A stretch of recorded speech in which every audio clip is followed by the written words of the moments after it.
I don't think this is a controversial one per se, but I think it's a character that people. I get the sense that a lot of people don't like. Uh-oh. People. It's. I get the sense that people don't like.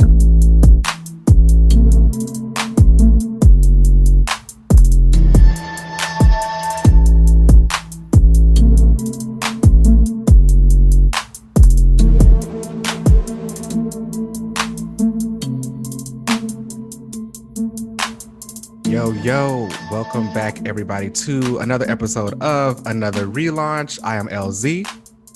Hello everyone, I am Keenan. Yo, what's up, Keenan? How are you doing today? I'm doing good. I took a couple of days off work for a personal day, or two. Plus, I had like a lot of errands to run. Some friends' birthdays and stuff was coming up, so I had to get ready for that. But I'm excited to be here today. We have a very special episode. We're gonna have a guest a little bit later on in the show. So yeah, I hope I'm everyone super excited for that. Yeah, and that'll be a lot of fun. Yeah, let's get it. All right, How are cool. you? Child. I don't even know anymore. I understand. Last week I said in the beginning, I was like, oh, I'm gonna work out. And by the end of the episode, I was talking about getting Popeyes. So I don't know where I am right now. I know. I need to get things together and focus on what I want to focus on. So anyway, let's get into what's going on this week with the comics. So up first is Star Wars The High Republic #3. Now this was written by Kevin Scott and art by Ario Anandito. Now, for the Star Wars fans out there, we are continuing on with what's going on with Keeve Trennis and everything that's been happening on that planet she was in. So last issue, they got this distress call, went out and checked out what was going on this kind of destroyed looking space station, and find out that these Nihil people, who is like the new enemy that is coming in the High Republic, that they basically ransacked this space station, killed all the people and left. And our heroes and our Jedi found a kind of a killed Hutt, like, y'all know Jabba the Hutt, the big thing. And on his person, they found this barley. And the only place that they kind of found out that this barley could be made was this other planet. So they go to the planet, try to figure out what's going on. And their mentor, or Keeve Trennis' mentor, has been kind of like going through it because he kind of has PTSD about the Nihil. They took his arm the last time he kind of had an interaction with them. They ransacked his village and he lost his arm. And the next time he saw them, he ended up like going crazy and kind of slaughtering the entire team. So something isn't really going on with it right with him in the head. So he's been kind of being calmed down now, and Keeve is actually on the planet trying to figure out what has been going on with these Nihil. Like, what's the deal? She lands on the planet, starts to talk to the personnel, and this random little boy comes up. And I don't know if he's supposed to be like a figment of her imagination, but that's what it felt like in the beginning, because she's like going through these like really tall barley fields where she can't even see above them. And all of a sudden this little boy comes out and he's like, oh, I can help you find your friends, because everyone on this planet has been missing. And the leader of the planet doesn't want to look for them. It doesn't want to really worry about it. And all of their barley that they used to kind of sell for the planet has been going bad. The crops have been going bad. So she runs into this little boy, and he's like, can you help me find my friend? I've been out here looking for my friend. I know that you are also looking for your friend. And he kind of knows that she's a Jedi because she's got the lightsaber and everything there. She is really in her head about this and trying to put on the front that she is tough, and that is Keeve, who I'm speaking of. And she's like, yeah, I can totally help you out. But in her head, she's like, the Force is with me. I can do this. I can handle all this. Because just 2 issues ago, she was going through her Jedi Knight training, and she just recently had been knighted. So this is kind of her first mission off by herself. They are searching through this field. This kind of sinkhole opens up, and you kind of get the idea that people may have been like dropping into it. So of course the little boy is like, well, let's just go down there and look. And he just jumps right into the hole. And Key was like, what are you doing? And she uses the force and telekinetically catches him. And then she like floats down herself and joins him. And he's like, oh, that's crazy. You caught me. And she was like, yeah, you need to be a lot more careful with these things. They start exploring the cave, and they find out that their friend who he had been looking for, and one of the Jedi Knight who was on the ship with them, one of the twins, had also been captured. And they're like a part of this like plant parasitic thing, and they're like having their minds controlled. And Keeve is like, okay, well, how do I get them out of this? So she actually uses her telekinesis and she floats up the lightsaber to kind of give herself light in this cave while she tries to get them free from this plant debris stuff, and to kind of keep the little boy calm and make him a part of this. She tells him, hey, can you hold my lightsaber, use it, and don't swing it or kill anyone, just I need you to hold it because I can't hold it up myself forever. And he starts to feel like, maybe there's something more with him too. I'm not sure if he'll ever later become a Jedi or something, but the plant people start to like wake up, and they are basically mind controlled. And Keeve is like, what's going on? My friend Tarek, who is the twin who has also been going through this like Jedi Knight process with her, he has been controlled by this like plant thing, and come to find out that basically this plant thing had been basically possessing the barley, or like kind of putting something in the barley. That's why it hasn't been growing. And the people who have run into it have been under his influence. So everyone is like under his influence, and Keeve is like, oh my gosh, I don't know how to handle all this. The plant thing comes to life and is ready to fight her. And of course, her Jedi master, this woman, comes in and she like slices it all up, and she's like, you need to be more careful with this. And she's like, really badass moment. Okay. If you guys are reading this, definitely check that out. We love a warrior woman. Yeah, I love that. And so then, because of the connection that Tarek and Surek have with each other, those two twins, the one twin being possessed actually ends up affecting the other twin back on the ship, and he starts going crazy and attacking like the one-armed master. So that's kind of where the issue ends. So we'll see what happens next, but like things are really ramping up in this. I'm really enjoying this miniseries, so I highly recommend it. I would give this particular issue, I don't know, we have to come up with like a cooler rating system, but for now I would give it like a 3.5 out of 5. Some of the moments are really cool. Some of the moments were really cool. But I'm gonna need more Jedi stuff than them just being on a planet, fighting this random plant creature. Yeah. All right.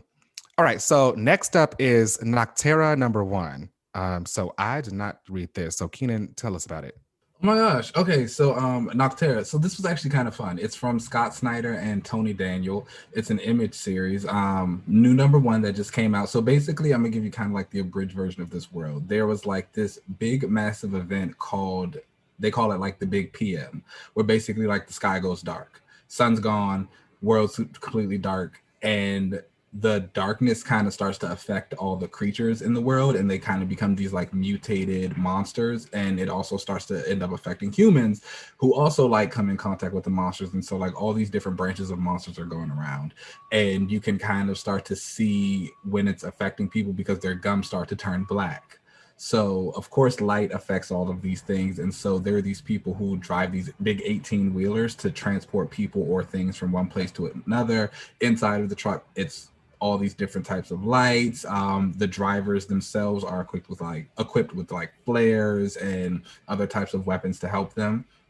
So there's the girl, the main character of the story. She used to be blind, and she suffered from cataracts. And so she talks about how like when she was younger, she would get glimpses of things and then it would turn dark. So she always kind of saw it as like fingers coming over your eyeballs. And she got corrective surgery to fix it when she was 5. Then she got adopted by this family, and you know, she was seeing for all these years. And so then she talks about how when the sky went black again, she was like, that's what I'm used to. There was this moment where she said she cried when she first started seeing again. And because she knew that the world that she was seeing full of color and life was fake and that the real world was like full of darkness. She's got some issues. Nonetheless, she needs some therapy. yeah.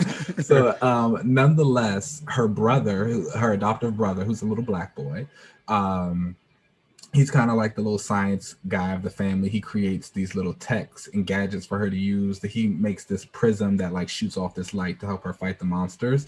And while he's doing all of this, we come to find out his gums are turning black. So he's like infected by whatever's going on out here in the world. She's freaking out. All the while this is going on, there's this old dude who's come up to her and he's like, hey, I need you to take me and my daughter to this place. I'll give you all this money. And it's very special. And she's like, how do I know you're legit? He shows her his arm. He's got sunburn. And he's like, okay. Like, she's like, I need to get my brother out of here, because they regularly check people in this world to like see if their gums are black, because obviously if they are, you're about to turn into a monster. And it's like, we got to kill you. So she eventually accepts the job from this old guy, grabs her brother. They go off. Some like shadow man appears and goes to the teller who gives her rides. He's like, I need you to tell me where that truck is going. And so like all the other truckers are like, absolutely not. Like, who are you? We don't bang. We don't do that. We don't give our tags out. That's our girl. He attacks one of the guys and he lets them know. He's like, look, I'm not after your homegirl. She's fine. I don't want the truck driver. He's like, I want the guy who she's taking. And they're like, why? And he's like, well, that's the guy who killed the son. And he's like, so you guys should all actually help me go get him so we can make him pay. And so then all like the truckers rally around him and the issue ends. Ooh, okay. Really nice. Okay. What would you give it? I'd give it a 4 out of 5. I think okay. Yeah. I honestly really enjoyed the issue a lot. You know me, I love some monster mess going on, a world full of darkness. Like, these are things that fall right up my alley. You so do I'm love into a monster. it.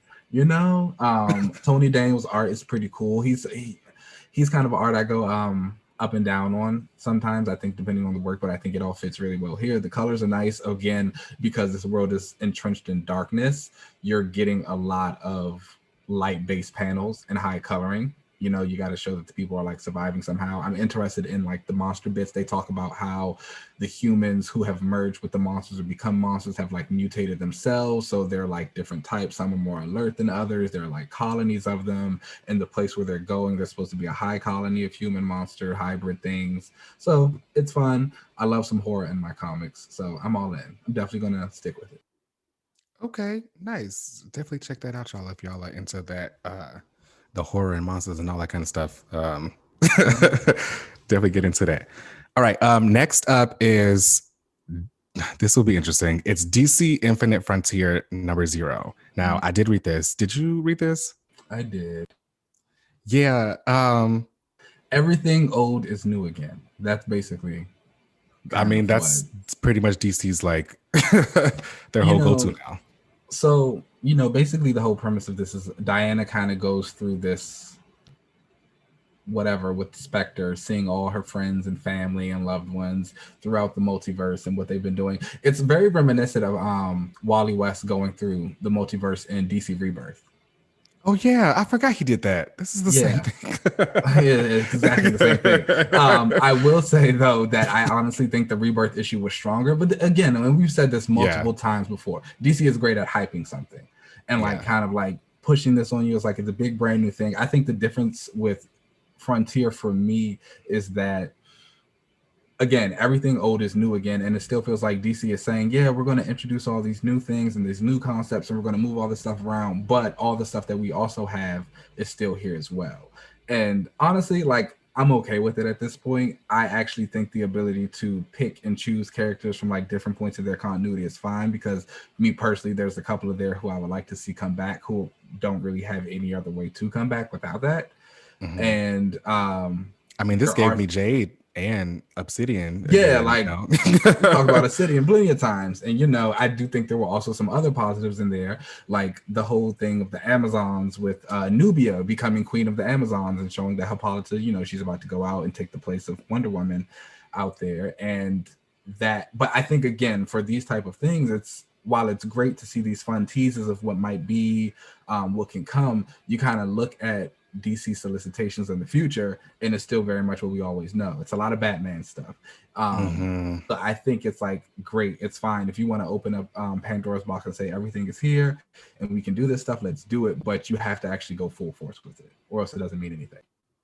Yeah, I thought this issue was interesting to see what they were kind of setting up going towards the future.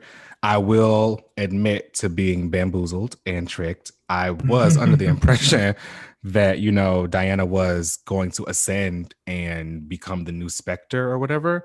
That's kind of what I was under the impression, because she wasn't going to be Wonder Woman anymore, it seemed like. But I guess that's not the case, because it ended with her like declining the offer to become the Spectre. And she has this, I wouldn't necessarily say newer, because it looked like the same kind of costume she had on, I think it's supposed to be like during Endless Winter. But I could be wrong. I could be completely wrong. But it looked very much like that same costume she had before. So I don't know where she's going afterwards. We did get a glimpse of the Justice League and what's going to happen to them, because, you know, Black Adam is joining, or Shazam. Why would you start your story out with that? That's awful. You know, I don't know. Not a fun name. No, it's not. I don't know. When I was turning the page and that was the first story that they were going to open up with, I was like, what is this? I don't know if I can get down with all of this. Some of the stuff that we're getting out of here was kind of cool. Kind of like you said, with, you know, Nubia being the queen of the Amazons, and the Yara stuff was cool. I am excited that we got Obsidian and Jade back, and it looks like they're probably going to be used going forward. Like I said, I'm a Jade fan, and I know you love Obsidian, so that'll be cool. Didn't really care for Stargirl. Sorry, yeah, I definitely skimmed past that. I was like, oh, I don't really care about that. And the stuff that they were doing with Superboy, Jonathan Kent, was interesting, I guess, because it did. The way that they talked about him not having a place makes a lot of sense, because he really doesn't. But they talked about, you know, how much courage and stuff he had. So I don't know. DC, if you're going to open up the door to just do whatever you want to do, then definitely go for it. But we'll see. Yeah. Also, though, like, can we please bring John back to Earth? Because the Green Lantern section here was like, it was cool to see that all the Lanterns of color. Yeah, I liked that it was, you know, John, you know, and Simon and Teen Simon, and yeah. Although I don't really care about Teen Lantern, but I think that it was cool that they were kind of all together. But damn, John is always stuck on Oa. I just wish that he was like getting some other stuff and getting more cemented in the DC like universe, and just always being out in space. But I don't know. We'll see. And then this kind of ends with who was the villain, I guess, of all of this, and it was Darkseid. And is that all they know? Like Darkseid, is it only Darkseid or Brainiac? Those are always going to be your big bad. I feel like we gotta start like expanding that roster because it can't always be Darkseid. I understand Darkseid is, but Darkseid is. But Darkseid ain't. All right. So definitely check that out. I feel like for me, honestly, I would give this issue like a 3 out of 5. Agreed. Yeah.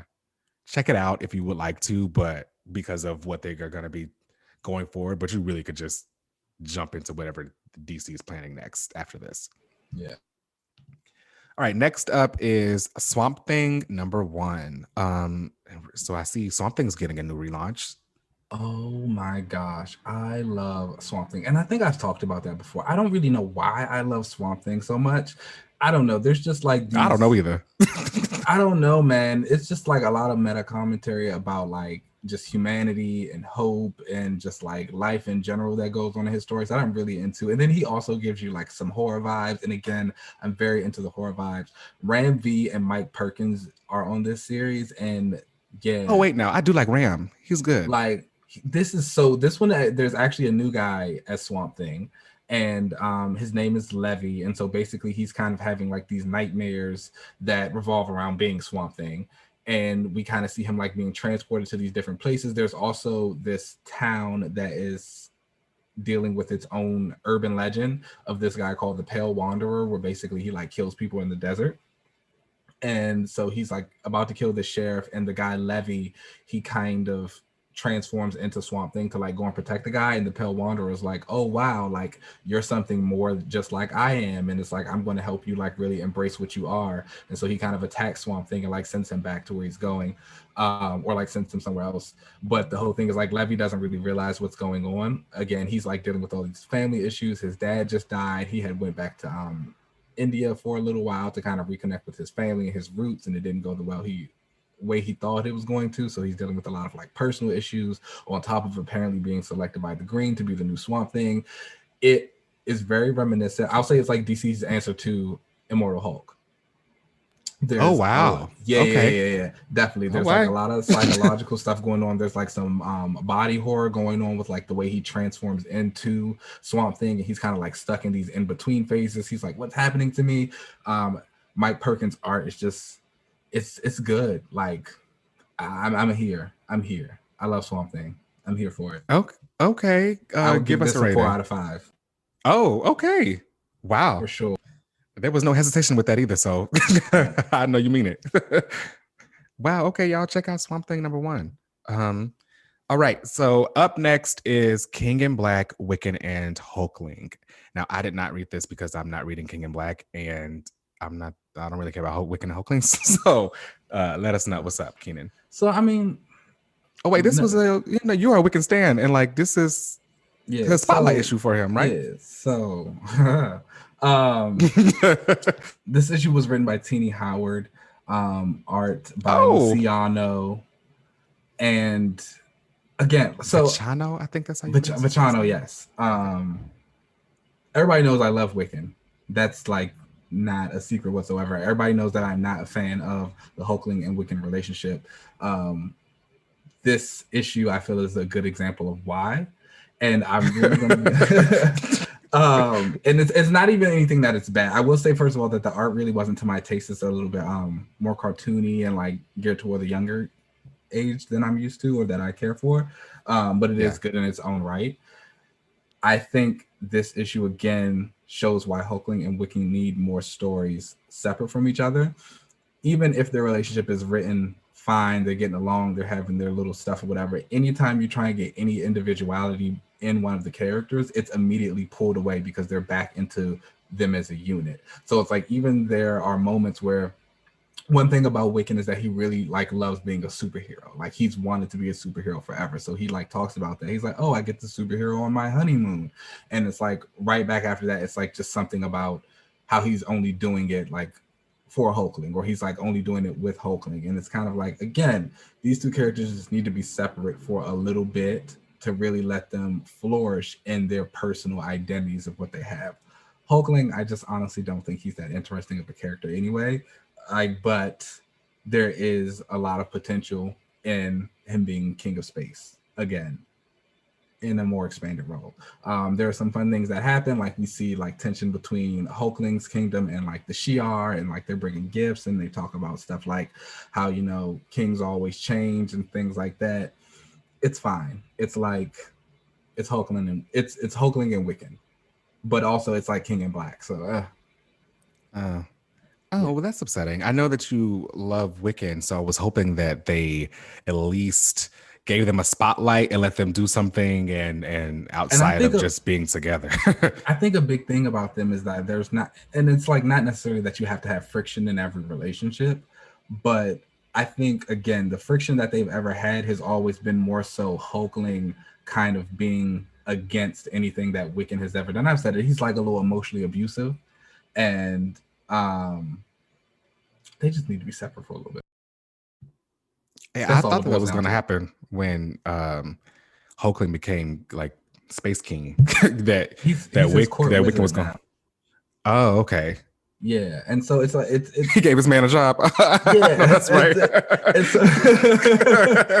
It's just like, you know, it's just even when they disagree on something, like I was saying, it's always kind of like Hulkling just being against what Wiccan does, and Wiccan just trying really hard to please Hulkling. And I really wish that they would give Wiccan a little bit more pushback to Teddy. Like, no, it's like even though I might mess things up with my magic or my reality warping on occasion, it's like I am still right. Like you're not right about everything. You don't take charge. Like, Like you want what Sue and Reed do. So it's like when Sue steps up and she's like, no, you're yeah, wrong. like it's just like you don't have to do everything because again, their two ideologies are rather different. So it's like he shouldn't just blindly agree with everything that happens. And it's like the fact that no one ever kind of does that, it's just like, okay.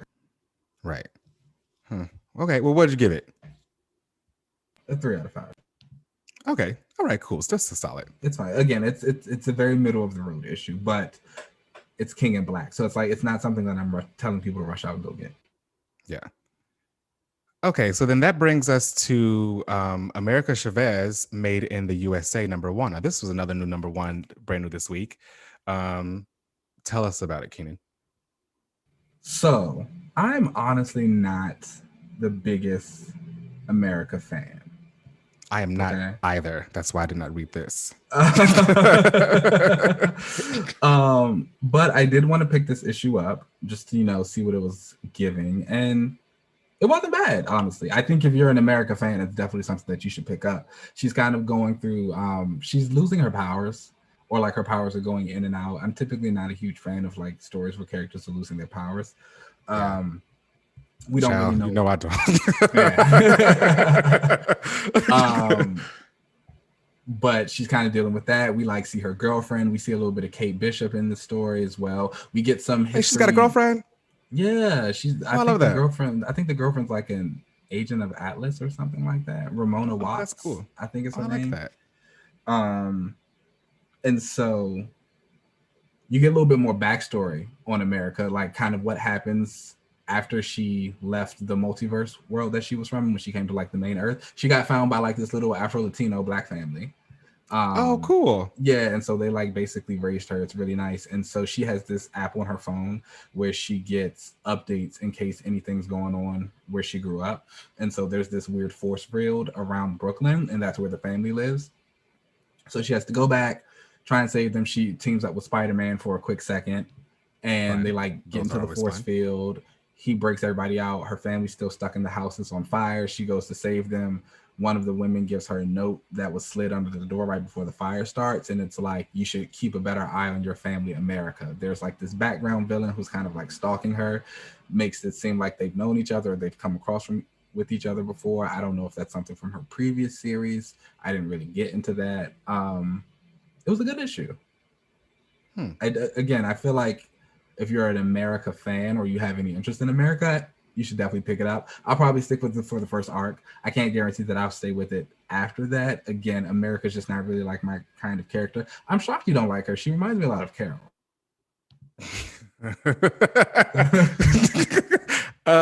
Yeah, I don't know. I don't know why I never really got too much into her. I think it's because of her abilities. I don't really get down with the multiverse stuff. Yeah. Because then it's like, what's the point, girl? You could do anything. You could just jump from multiverse and just start it all over. So I don't know. I was never really drawn into her powers. And she is a lot more, let me just punch my way through this than Carol. Not too much more, but a little bit more. But, there were definitely some Carol-like features. American fans, I'd give it a 3.5 out of 5.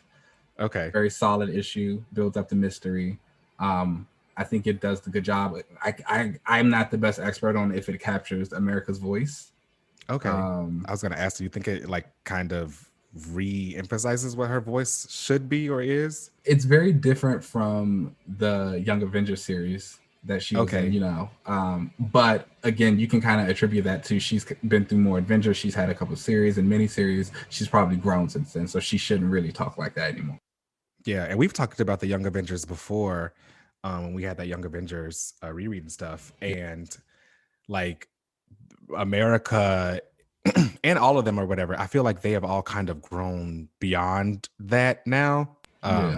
Like seeing them again as the Young Avengers would probably be a little weird unless the mission statement called for it, because they've all kind of just move beyond. They're older now, you know, Yeah. in Agreed. whatever sense you want to call that in the Marvel universe, you know, with that sliding time scale. But I think if they came back together, they can't be the young Avengers anymore. They'll just be the Avengers. yeah, agreed. All right. Speaking of more young kids, that brings us to Runaways number 34, which has been like a pretty highly acclaimed series. I feel like I always see great things about this book.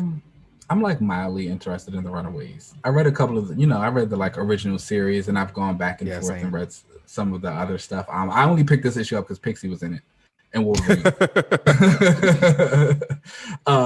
But like basically, I ain't gonna lie. But basically, Wolverine and Pixie Pixie received a distress call from a mutant that said they wanted to come to Krakoa, and then like immediately backtracked on it, said never mind, don't come here. So they assume it was Molly, and like the Runaways changed her mind, so they come to like get her, but realize it's not really her, so now they got to go search for this other mutant. Pixie and Nico kind of have a little moment that's cute. It's fun because the artist draws Wolverine's height correctly. So he's like, oh, that's great. He's probably like looking Pixie right now.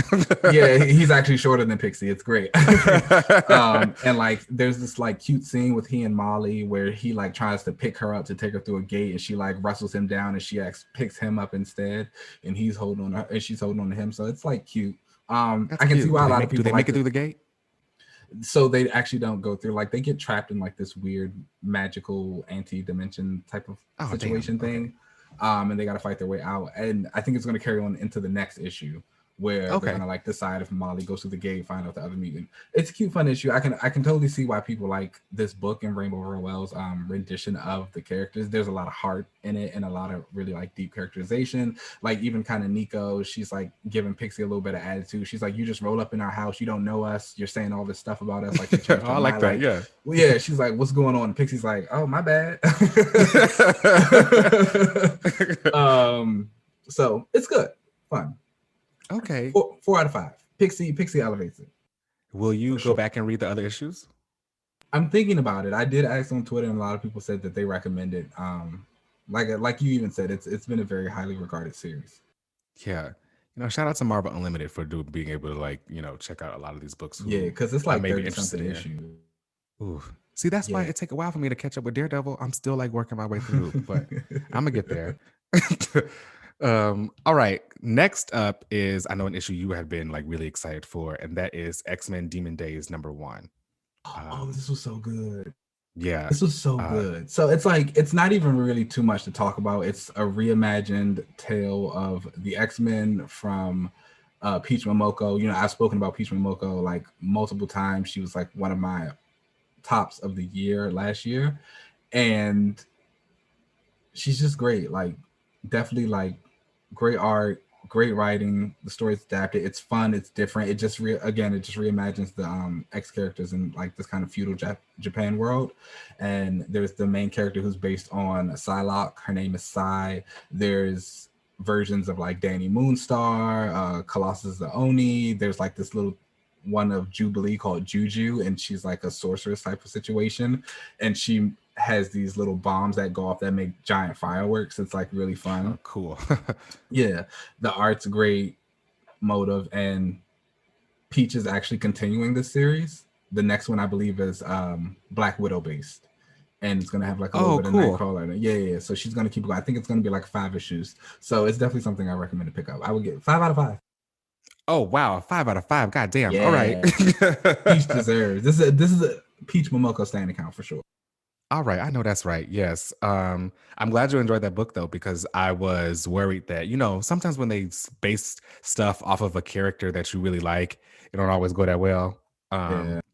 So I'm glad that they, you know, was it based off of Psylocke or Betsy specifically, or did it really even matter? I don't think it's just like kind of an amalgamation of all of them. Okay. Like I said, when she introduces herself, her name is Psy. Okay. And like she has this wolf that she walks around with. His name is Logan. I love that. Oh, that's cool. Yeah. That's really cute. Bringing back those Madripoor days. I maybe I have to check it out. I love, like, you know, Japanese stuff like that. So I think that that'd be really cool, especially with they're all like, just like it's like an Elseworlds kind of reimagining. Yeah, and that's my thing. Okay. It's really just like if you go into it really just anticipating and knowing that this is just like an Elseworlds thing, it doesn't really matter to the main continuity. Like you're not looking for any type of connectivity. It's great. Well, they fight a Venom type of monster in it, and like while I was the King in Black made it over look, there. that's exactly what I said. I was like, I can't even escape it in an Elseworlds book. Like, why is this everywhere? My gosh. It's everywhere. I was like, are you kidding me right now? But it's still a really fun story. Okay, well, check that out, y'all. All right, and the last book of the week is Hellions number 10, and this was written by Zeb Wells with art by Steven Segovia. And I mean, I can't I don't know what else to say about the book at this point. You know, I feel like I sound like a broken record, but Hellions has really been a top X book for me. The writing is great. The character development is great. This issue also brought back Arcade and really kind of made him scarier, you know? Which has been like a thing that people have been doing. It seems like every time someone writes Arcade, especially since the Avengers Arena days, like the goal is just to make him like even more menacing and terrifying. Yeah, I feel like Arcade is a character that was probably just kind of fun and kind of hokey in the beginning, you know, when he first came out with entrapping the X-Men in the pinball machines. Definitely recommend everyone going back and rereading that issue because my girl Polaris came in and saved the X-Men. But you know, I feel like you can kind of look at him as just a joke because he was just trapping X-Men in these pinball machines and he was supposed to be this kind of fun, campy kind of character. But every time they use him now, they keep the camp with what he's doing, but his motives are way more, no pun intended, sinister. And you know, in this issue, he has Sinister locked up with power dampeners everywhere, and so Sinister can't really use his powers. And Arcade basically wants to cut a deal with Sinister and have Sinister create mutants for him to have in his arcade. You know, you can't have a murder world without bodies to murder. So Sinister wants him to make I'm sorry, Arcade wants Sinister to make mutants for him to use in his murder world. And currently he has his Hellions in these on their own, I guess, murder arcade rooms, I guess you can kind of call them. Yeah. You know, their own little fantasy worlds that are kind of going to torture them at the end. Yeah, and he's got Mastermind using his illusion powers to kind of make the rooms feel a lot more alive for them and really trap them in his funhouse of horrors. So you really go through this and you see that he is not playing games around this time, and Sinister does end up, you know, cutting the deal and saying that he will make the bodies for him. And while this is all going on, we witness all of the different illusions that the rest of the Hellions are experiencing. You know, Psylocke, Conan is having a dream about her daughter, and you can kind of see that she's breaking out of that illusion because she should be, you know, she's a telepath.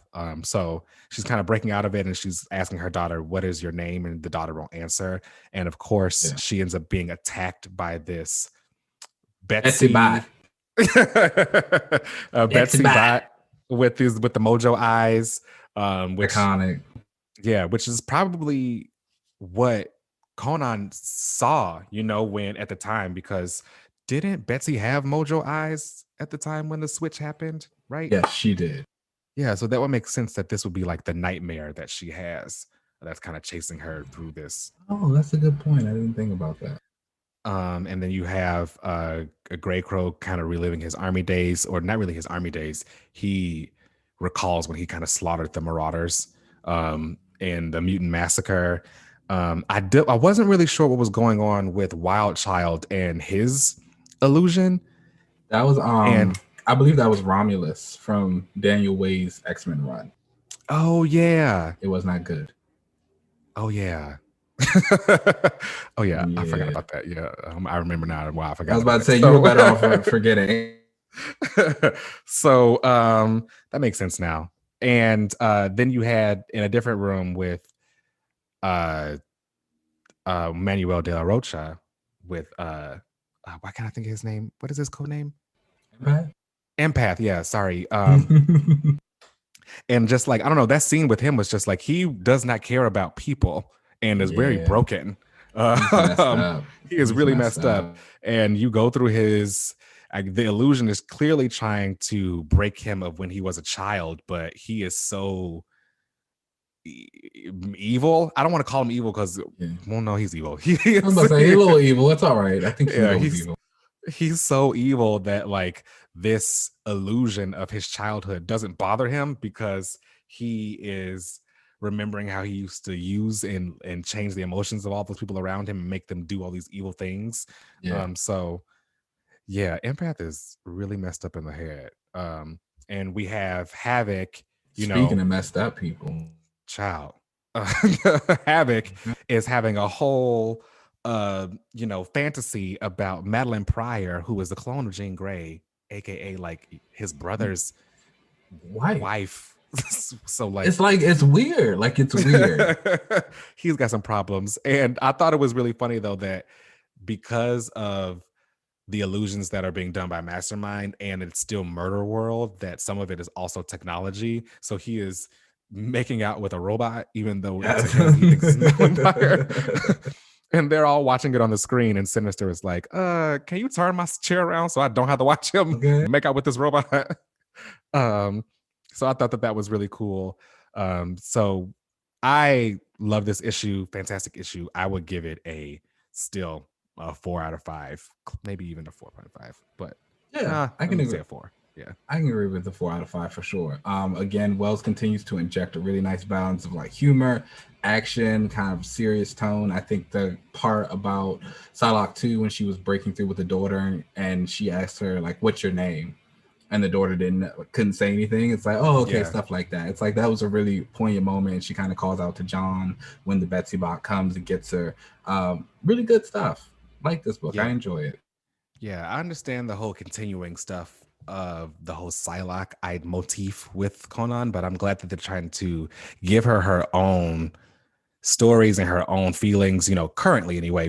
She was always her own separate character, but I'm glad that they've kind of modernized her stuff there where she has her own sense of self and she's more than just the mantle of Psylocke, The daughter bit is also really nice. I kind of like that. Yeah.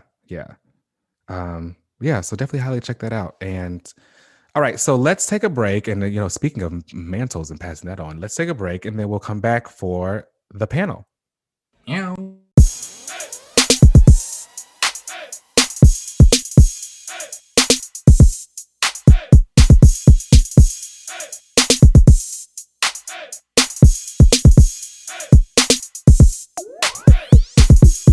All right, guys, and welcome back for the Sidekick panel. And we have a very special guest with us today, comic book writer Jordan Clarke. Hey, Jordan, how's it how going, are you doing everyone? today? I'm doing good. I feel like as weird as this last year and so has been, I feel like I'm finally getting the handle on things. Hopefully, when this is like, it's ending, right? So like, it's a little late to get it all together, but still, like I feel like I've started to find some kind of balance, so I'm doing pretty good. No, I mean that's good. We are all officially 1 year into the pandemic. That's wild. That is wild. So I think just hats off to everyone for like that. Like you say, it is kind of like seemingly coming to an end, but it's also we've gotten used to it now. It's like we know how to work. Yeah. But with all that, we're super thankful to have you on with us. Everybody, this is super special for me. Jordan wrote Aquaman, and he wrote let me tell you, so the entire time this book was coming out, every week, those 2 issues like hit. I was sitting on here telling everybody, I was like, you guys need to pick this book up. Like, it's really constantly. good. I was like, it's really good. And I was like, so now we have these 2 issues focused on Aqualad, who LZ and I have discussed. We've decided that DC kind of like stole my likeness to create Aqualad. They're like, no, I was a huge Aquaman fan. And so they created like this little black gay guy. And I was like, yeah, that's me. And so I was like, he's got these 2 issues and they are amazing. And so I was like, this is right. I was like, we have to get him on. We have to talk to him. We're going to do that. So go ahead, Jordan, tell people about you and who you are. Welcome. Well, yeah, thank you so much for having me on. It's great to be here. Yeah, my name is Jordan Clarke. I'm a comic book writer. I've been writing for, it feels like a while now. Probably about like 7-8 years, doing like self-published independent stuff and then kind of slowly, working my way up into things. So I just like the first big published thing I ever did was for Bitch Planet, the triple feature anthology. And then since then, I read that. I was a big fan of it. It's a great series. I almost got a non-compliant tattoo like back in the day when I was in college and everything. So I was a big fan of Bitch Planet. Well, that's the thing. Like to be able to work on something like that, which has such a big and like passionate fan base. You know what I mean? Like it's only been, I think, maybe 9 or 10 issues, total. Mm-hmm. But like the impact that it had and the way that people responded to it. Getting a chance to be a part of it was a big honor, but it was also like, like kind of like a make or break situation where it's like, man, I hope I don't screw this up. Because, if you don't do it right, people who love this series will tell you about it. So, I was grateful that I was able to be a part of it, but also, it felt good that the story was so well received. So, since then I've worked on a few other, smaller things, some more self-published stuff. And then this past year, I got the chance to do those 2 stories for DC, which was great and like a whole, dream come true kind of situation. And especially to get to do it with Jackson, who I think is such a great character, but also like, a really important character in terms of, representation in general. And specifically in terms of, I think a little spoiler for what we're going to talk about in a bit is just in terms of, characters kind of assuming, the mantles like sidekicks, kind of moving out of that space into their own space, because there's not really any characters like Jackson that I can think of in the DC universe. Like even when I was coming up and trying to think of like, him as a superhero and kind of the space that he occupies, like he's black, so there are other superheroes that he can look up to, and like Mr. Terrific and Steel and John Stewart and Black Lightning and all these people, but there's not the number of gay characters, the number of like out gay superheroes is smaller, and the number of out gay black superheroes I think is 0. That sounds about right. So talk about it. It's kind of like, man, like I wonder what that's like for him, because obviously he is he was part of Teen Titans, and he kind of got a little more of the spotlight within the actual like literal world of DC. Like I'm sure kids in the world of DC were looking at him and saying like, oh, like this person's like me, like he's representing me. And for him, that's a lot, right? That's probably a lot of pressure. Like it's a lot of pressure to like be that, but then also to possibly become Aquaman one day is a lot of stuff. So for me, it was a great experience to be able to write that story. And then on the back end, the response to the story I thought was great, because I did get a lot of people who were telling me like, man, I've been reading comics since I was like 12 years old, and this is the first time like I saw myself in a superhero. And I was like, wow, that's that means a lot. So I'm still working on stuff. Hopefully got more things coming, but I guess that's me thus far. I love it. Let me tell you, I just got some chill right now when you were talking, because reading the Aquaman issues with Jackson kind of featuring, I get that about seeing you. I often talk about the scene where he was kind of coming out to the Met grandfather, and he like paused a little bit in that. And I think about, my own coming out phase it was so funny with strangers. Like, it was nothing. It was like, oh yeah, I'm gay. Da, da.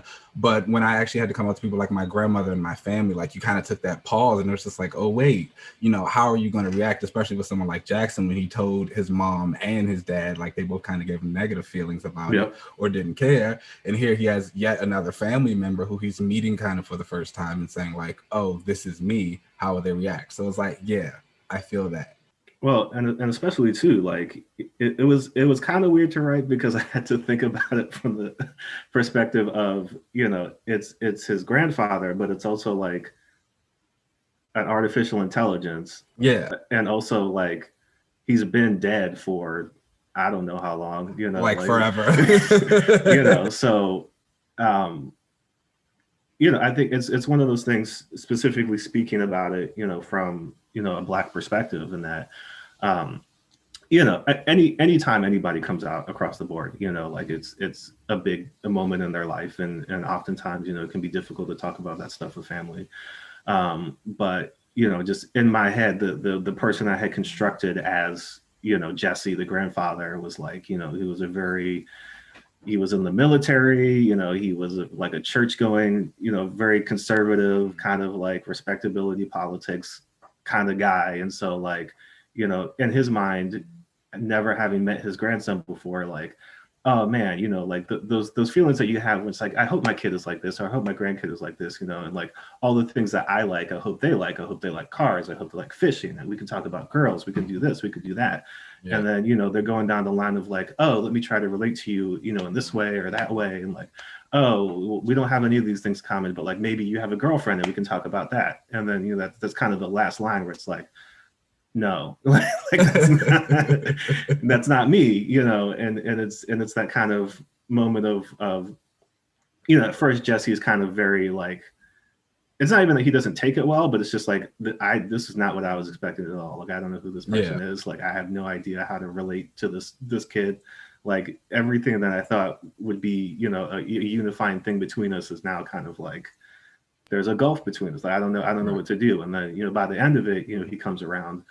But, you know, I did want to have, you know, that moment in there because, one, I mean, you know, I wanted Jackson to be relatable and feel relatable and you know, kind of have those experiences that I think, you know, readers can relate to. But then on the flip side of it, I did want him to have, you know, like fun and like have, you know, like a little romance going on, like all this other stuff, you know, because I think so many times with the Black experience and then with the queer experience, you know, we get a lot of the struggle and a lot of the tough times, and you know, those are important because it's relatable and it's our story, but at the same time, you know, like we have fun too. Like, we have lives. we have like we go out to party and do all that stuff just like everybody else does. Yeah, so you know, having those, I think having that kind of balance of like, you know, here's something that's, you know, maybe a difficult, you know, side of that queer experience, but then also like, here's a good thing too. Like, here's, you know, here's potential romance and love and all that. So I love that. Yeah, I can definitely appreciate that authenticity you kind of gave to Jackson. We've talked about it quite a few times on this show about how we want that representation, but we want it to also feel authentic. And not every coming out story is, you know, I come out and everybody accepts it and this is great, you know, kind of parade for that character or for that person. So I appreciate the authenticity that you give it. Yeah, because it makes it feel more relatable. Yeah, and I think Jackson is a character that, you know, hopefully going forward, you know, gets to represent, you know, the fullness of his identity and is able to be, you know, Black, queer, and a hero, you know, and gets to do all those things because, you know, he's obviously, you know, that the other wrinkle in the whole thing is he's also the son of Black Manta, one of the most notorious supervillains in the entire DC universe, and so like he's grappling with a lot, he's struggling with a lot, but I feel like the spirit of Jackson and just like that desire to be himself, but also, you know, like I think he understands, you know, the responsibility that he has, you know, to different communities, and I think he wants to live up to that, you know, and I think having him be somebody who can, you know, kind of represent and balance, you know, the multiple identities he contains, you know, in a positive, because I think that's the other thing is sometimes when we talk about positive representation, it means like exceptionalism, which is a little like that's not relatable. Like, you know, like we all aspire to be great and we all aspire to be the best that we can be, but at the same time, like, you know, you might want to be Beyonce, but like, what is Beyonce? You might want to be Oprah, you might want to be Barack, you might want to be these people, like, and it's great to aspire to that, but not all of us are going to be that, and that's okay. You know, like I think we should all, you know, have these spaces that we can exist in where we have value, you know, and have love and have all of these things. And it doesn't matter if we're the most successful people of all time. You know, like our lives still matter and there's still value to us. So, you know, like having him be somebody who maybe he's not like a perfect person, you know, like we all have our flaws, but you know, he's still somebody who can be, you know, a positive representation both in the actual, you know, DC universe and then, you know, outside for people reading the stories. Yeah, amazing. And so, you know, kind of segueing away from Jackson into just the sidekicks in general, is that something that you kind of take with them all? Do you have any other favorites that you feel as though have that bit of representation and that need to surpass just beyond being looked at as being someone who should be exceptional, or any others? Yeah, I mean, there's a couple. There's probably going to be a theme here. Because I was thinking about it before, you know, I came on, and I mean, there's a few characters that I look at that, you know, I would love to see more done with them, like just in general, you know, but like also a continuation of the storylines and their history, because I think it could be just a really cool story in general. And one of them that comes to mind, not specifically a sidekick, I guess probably more of like a legacy character, is Eli Bradley, Patriot, who like, you know, it's interesting to see kind of the continued evolution of the Captain America character, because, you know, obviously Steve Rogers, and then Bucky was Captain America for a while, and then Sam Wilson was Captain America for a while, and then you know, in the far future, you know, Danny Cage, you know, Luke Cage's daughter is Captain America, and you know, we've had all these different things, but when you get back to like the original Captain America, you know, Isaiah Bradley, you know, and just kind of the way that his story played out, you know, I feel like having Eli take the mantle of Captain America proper would be such a powerful thing, just because, you know, it was like his grandfather got to be Captain America in like a very like closed off, away from it's like a secret, you know, that he was Captain America. And, you know, just the experiments that were done on him and all that stuff is like, you know, a terrible thing. So for him to be able to assume the mantle of Captain America and kind of reclaim his family's history, and kind of set things right, I guess, in a way, you know, like actually being the Captain America. Because I think, you know, I love Sam Wilson, and I don't think Sam Wilson is like bad in any way, but I do get, it's not, because it's not that Sam like has any kind of like respectability politics, you know, going on, but I feel like Sam is a little bit more like, specifically in the MCU, I don't think it's Anthony Mackie's fault, but I feel like, you know, he's kind of been like his only real agency has just been like, Captain America's like, we're going to do this, and he's like, I'm down for whatever you want to do, Cap. Like, you got it, I got your back, you know, whatever. And we've never really seen him be like, I don't know about that, Cap, or like, just no, right? Like, I'm not doing that. And I feel like Eli is definitely somebody who would just be like, no, you know, like this is not, I'm going to define what Captain America is and who Captain America is, you know, for me and my generation. So I think it would be great to see him kind of assume that mantle. I also feel like, and I don't think this is a controversial one per se, but I think it's a character that I get the sense that a lot of people don't like. I get the sense that people don't like Wallace West, who is like, there's a whole bunch of stuff going on with him, and like I understand. So my thing is like, sometimes I'm not gonna lie to you, Jordan. Sometimes I feel like DC doesn't like Wallace West. I feel like I've seen a lot of people who say they actually really like Wallace, and I just feel like DC. I don't know. It's just like you said, he's had a little bit of a rocky road there. Well, and you know, he didn't ask to be created. Like Wallace wasn't. So I feel like a lot of characters, there's not really any bad characters. It's just kind of what you do with them and how you present them.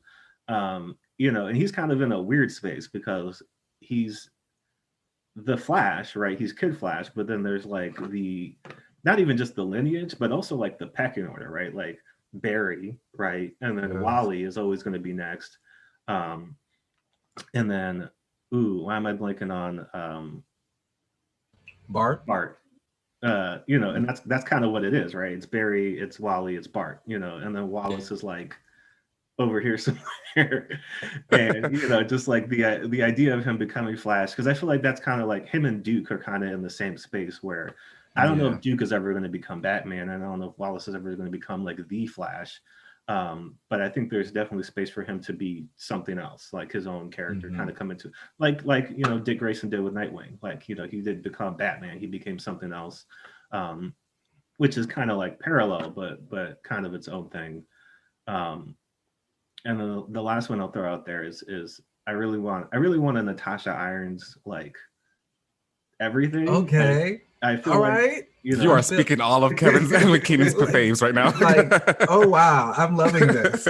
Please continue. Well, because she's somebody who, one, I feel like has constantly just gotten lost in the shuffle. Like they'll pull her out every once in a while, specifically with Steel, never just kind of on her own. But again, I just thinking of like the general landscape of DC and kind of the things that are missing, like having an out female character who is definitely she's got her own history, right? Just in terms of coming up, as under Steel and kind of like, because she's had those moments where she's been, her own hero, and she's kind of been out there doing her thing, and then she's come back to be basically Steel's sidekick, more or less. But yeah, like I would love to see, a situation where, again, does she become Steel proper? I don't know. Like, I don't think it's necessary for that to happen, but like for her to just kind of step out and be her own thing and kind of have her own series, but also kind of establish herself in a way that, like what you saw with Barbara Gordon, where she went to Burnside, or, when you've seen, kind of other characters kind of step out, like let her leave Metropolis and go somewhere else, go to the West Coast, go somewhere, and kind of just establish herself, because she's so interesting. Yeah, she is. She really is. And like you said, she's got a lot of history in DC, and she has kind of navigated a lot of different spaces, working with Steel, kind of being with the Titans. She had that thing where she was on the Luther program when they did the Metagene. There's just a lot, and you feel like, so like you said, they kind of bring her out for a little second, and then it's like they just pull her right back in. But I mean, I'll leave it at those three for now, because I do want to hear if you guys have any specific ones that you're thinking about. I'll let LZ start. I know he's excited. Oh yeah, I do. So like I feel so I've been like thinking about this obviously for this, and I feel like there's a lot of sidekicks out there who don't necessarily need to take the mantle per se. Kind of like what you were saying with Natasha, where she doesn't necessarily have to become Steel proper, but she is something where she can become her own thing, and whatever that may be with the story could tell. And I feel like there is a lot of that on the DC side, but I feel like on the Marvel side, there's a lot of that as well. More so recently, I've been looking at Ms. Marvel, Kamala Khan, and I feel like she actually has kind of changed that whole, I'm going to kind of strive to take over this mantle versus I'm going to change what this mantle actually means. So I feel like when Carol was Ms. Marvel and Keenan, keep the shade light. when Carol was Ms. Marvel, she was heroic, but not necessarily kind of altruistic in a way. She's more just trying to punch some things. And I feel like Ms. Marvel kind of created this hero in her head that she could kind of aspire to be with Carol, and not really even knowing Carol. So when she actually started to meet her and get herself around her, she probably realized, she is a superhero. However, I need to be the one to kind of define what Ms. Marvel means.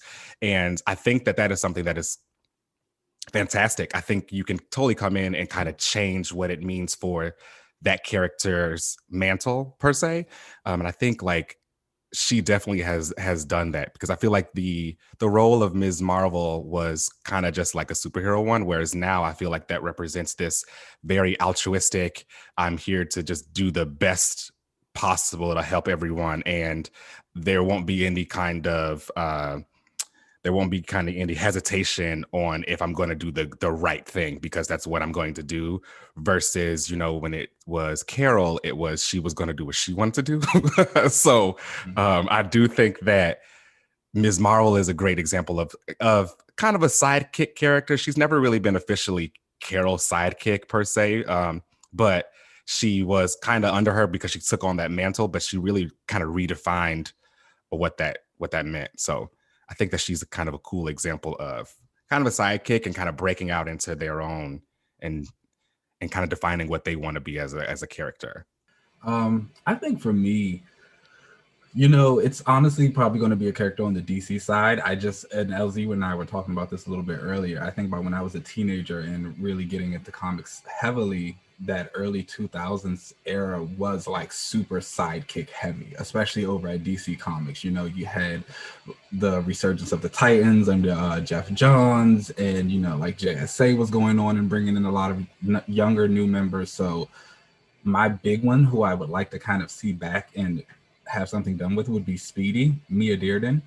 I think she was a character who was just like very interesting. Judd Winnick introduced her during the Green Arrow run, and she came out to be like one of the first HIV positive characters in comics. And the story was just like very poignant in a way that she had gone through this hard life. She had found out she had this thing, and she kind of just helped it influence her need to be a hero. And Ollie kind of wants to stop her, and he's like, you got a death wish now, and she's like, no. She's just like, it just makes me realize how much more life is valuable, and like how these people need to be helped and they need to be saved. And like she just had a really good arc, even when she joins the Titans and like helps them fight Dr. Light, and like she has to kind of like come out to them about her status and like how they react. And it's just a dynamic that you don't really see that often. And it was always very well done, I felt like, in her stories. And I think, she was just one of those characters, as DC kind of did one of their reboots. She just got washed away.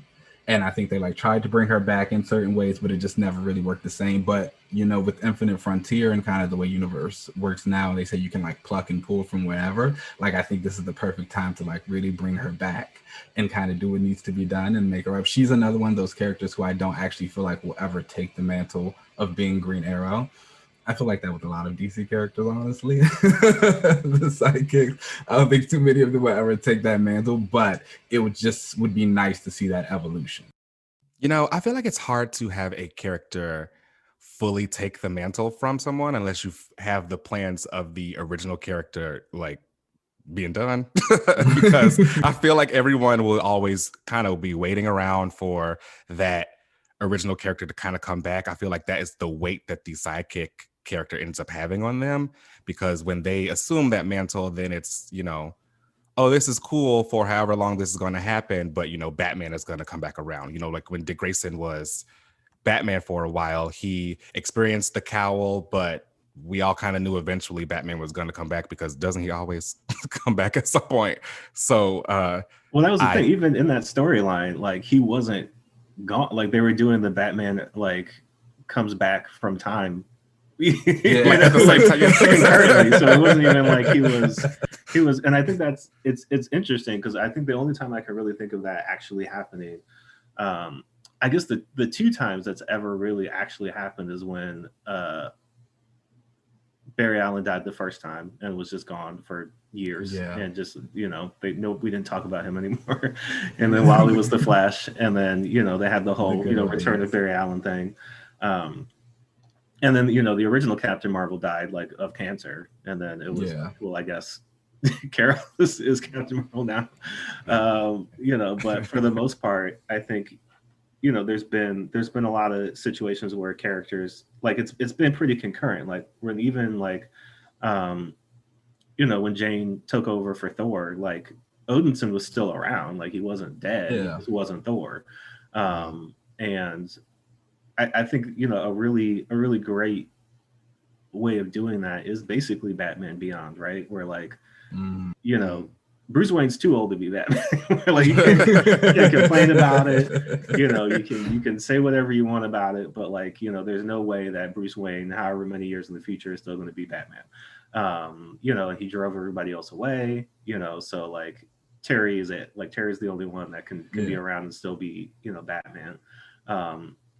But there's also situations where like Miles is Spider-Man and Peter is Spider-Man, and there's like going to be multiple Wonder Women now with Yara and Diana and Nubia, and I don't think that's necessarily a bad thing if you have multiple versions of the character around in the same space, as long as there's some equity to it. Like you just can't have somebody like be Captain America, but like they're only in like backup stories, or like you kind of see them around sometimes, because then it's kind of like, well, what's the point? Like why are they this character if you aren't really going to feature them in any way? Are there any characters who you kind of feel would benefit from having their role like switched, or like that legacy character actually taking the mantle full time, just being that one? So I was looking because I wanted to get the names right, because I forget like all of the different versions of characters. But there's two characters in Marvel that I was like, man, like it would be really cool to see them kind of assume the mantles, in a sense, because they're not necessarily being used like at the moment. And that's Victor Alvarez, Power Man. Power Man, yes. Oh my gosh, you are really saying all of Keenan's face. Because he's another really cool, interesting character that, like, for me, I've only, because I haven't read everything that he's been in, but he's kind of popped up from time to time. Yeah, and he's like really interesting when he does, right? It's like the powers are kind of cool. It's like, oh, I'm into this. Well, and because Luke Cage has kind of like moved on from all of that. So, I mean, not even just being Power Man, but like he's a father now. Like he's basically a full-time Avenger now. Like Heroes for Hire is kind of like he does it sometimes, but not really. It's like a side hustle now. And so, if you kind of let that transition over into, Victor and him kind of putting his own Heroes for Hire team together, like he's done before, and let him kind of be the power, because, again, like Luke Cage, maybe he's got a copyright on it. Like maybe he needs a cut, when you like use the name, but like he's not like, I don't think anybody's called him Power Man in decades, Yeah, I was like, I don't. It's been a minute, so like there's no reason that Victor can't be Power Man, and kind of take over that, and I think that would kind of help elevate him, and put him into a new position, because I think Heroes for Hire is a very interesting concept in today's social landscape, where it's like, can't call the cops, maybe Heroes for Hire. It's a different look at community policing, where it's just like we got to cut you a check, but at the same time, like we feel safer with you, somebody who lives in our neighborhood and kind of understands these situations, than calling 911 for just the various things that people call 911 for. Like we use the cops to do everything, where really they should only be doing a handful of things, if that. So having I'm the police, I'm with it. But you also can't. But it's also like you don't have the Avengers number. Like you just can't call Captain America if you have an issue. But like you could call Victor and Heroes for Hire, have them come through and handle whatever needs to be handled. And then the other character would be Tom Foster, who was Bill Foster. Giant Man. Yes. Wow. Yes. We're thinking. It's the wavelengths, man. I love it.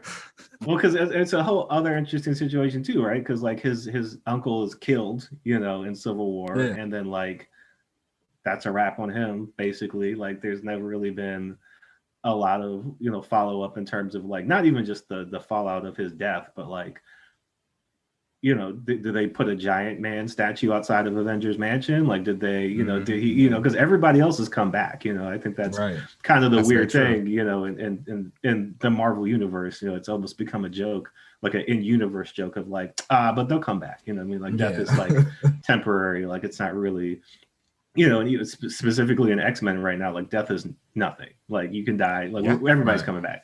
But the fact that he was killed, in a big superhero. It wasn't like he didn't die fighting supervillains. He didn't die, in some heroic, trying to like stop a natural disaster. He was killed by fake Thor. You know what I mean? And it wasn't even in like a side issue. It was in like the main like Civil War event, and Tom's kind of popped up, here or there afterwards. But like, I think it would be great again to see him continue that family legacy, being Giant Man. And like, we talk about exceptionalism, but it is really cool to see like Black scientists and Black, like, like Blue Marvel is great. And like, all these other characters are awesome when they're able to kind of use those, abilities, not only just to do superhero stuff, but also to do stuff, in the community and like help with like real world issues. So I think it would be great to kind of see him take over. Cause again, I mean, there is a Giant Man right now, and I feel like he also gets shortchanged. Like, you'll see him kind of pop up every once in a while, but he's not really the main thing in anything. So even if they teamed up, like I'd be cool with that, if it was a Giant Man Goliath book. But there's definitely, I mean, there's so many characters, and I'm just like, man, I wish he would like give them something, like even with the rise of like all these like YA graphic novels, like they don't have to have a series, like just give them a book. See what happens. Like, it can't hurt. Why not? Yeah, I'm all for it. That's funny you brought up Tom Foster, because I was actually going to do a relaunch on him later. And because I thought about him, and because he was, I'm a big Wonder Man fan, and he had popped up in some random Wonder Man issues with the Lethal Legion, and he kind of got his powers back. And because of everything that happened to Bill, he wasn't really trying to see it for the Avengers. So he was, with the Lethal Legion, and was like, you guys, like, you killed my uncle and nothing happened afterwards. So it would be really interesting for him to kind of come back and assume the mantle of Goliath and kind of really see where he would go, whether he would want to be very heroic, and maybe decide, that things happened and he can kind of move past that, or if he still is kind of skeptical of the Avengers and heroes and stuff. I think there's a great story for him there. I will say, side note, I am also a huge Wonder Man fan. So yeah, we're Wonder Man stuff. So fingers crossed in the future. Yeah, that's my hope. Hey, you never know. I mean, things could happen. MCU synergy if he pops up. Hopefully, with everything with WandaVision, I was hoping maybe he would pop up somehow, but we'll see what happens in the future. But I don't really want him tied to that girl, so we can move past that. Is this airing post WandaVision? Like, are you guys going to have a WandaVision conversation? Can we talk WandaVision, or is that? Sure, we can if you want to. We're going to talk about it on the episode, so sure. Yeah. Oh, okay. So, loved WandaVision. All of it was great. Like, the first 8 episodes, like the 9th episode was going to be tough no matter what, just because like you can't do any of the things you did in the previous 8 because you ran through all the generations of TV and like, all the mystery and stuff. So we're basically just in a Marvel movie, just like kind of like scaled down. But even that was like, I enjoyed all of that. The biggest thing the issue I have coming out of it is like when she when she pulled everything in, and then she just turned the hood up and just started walking down the street.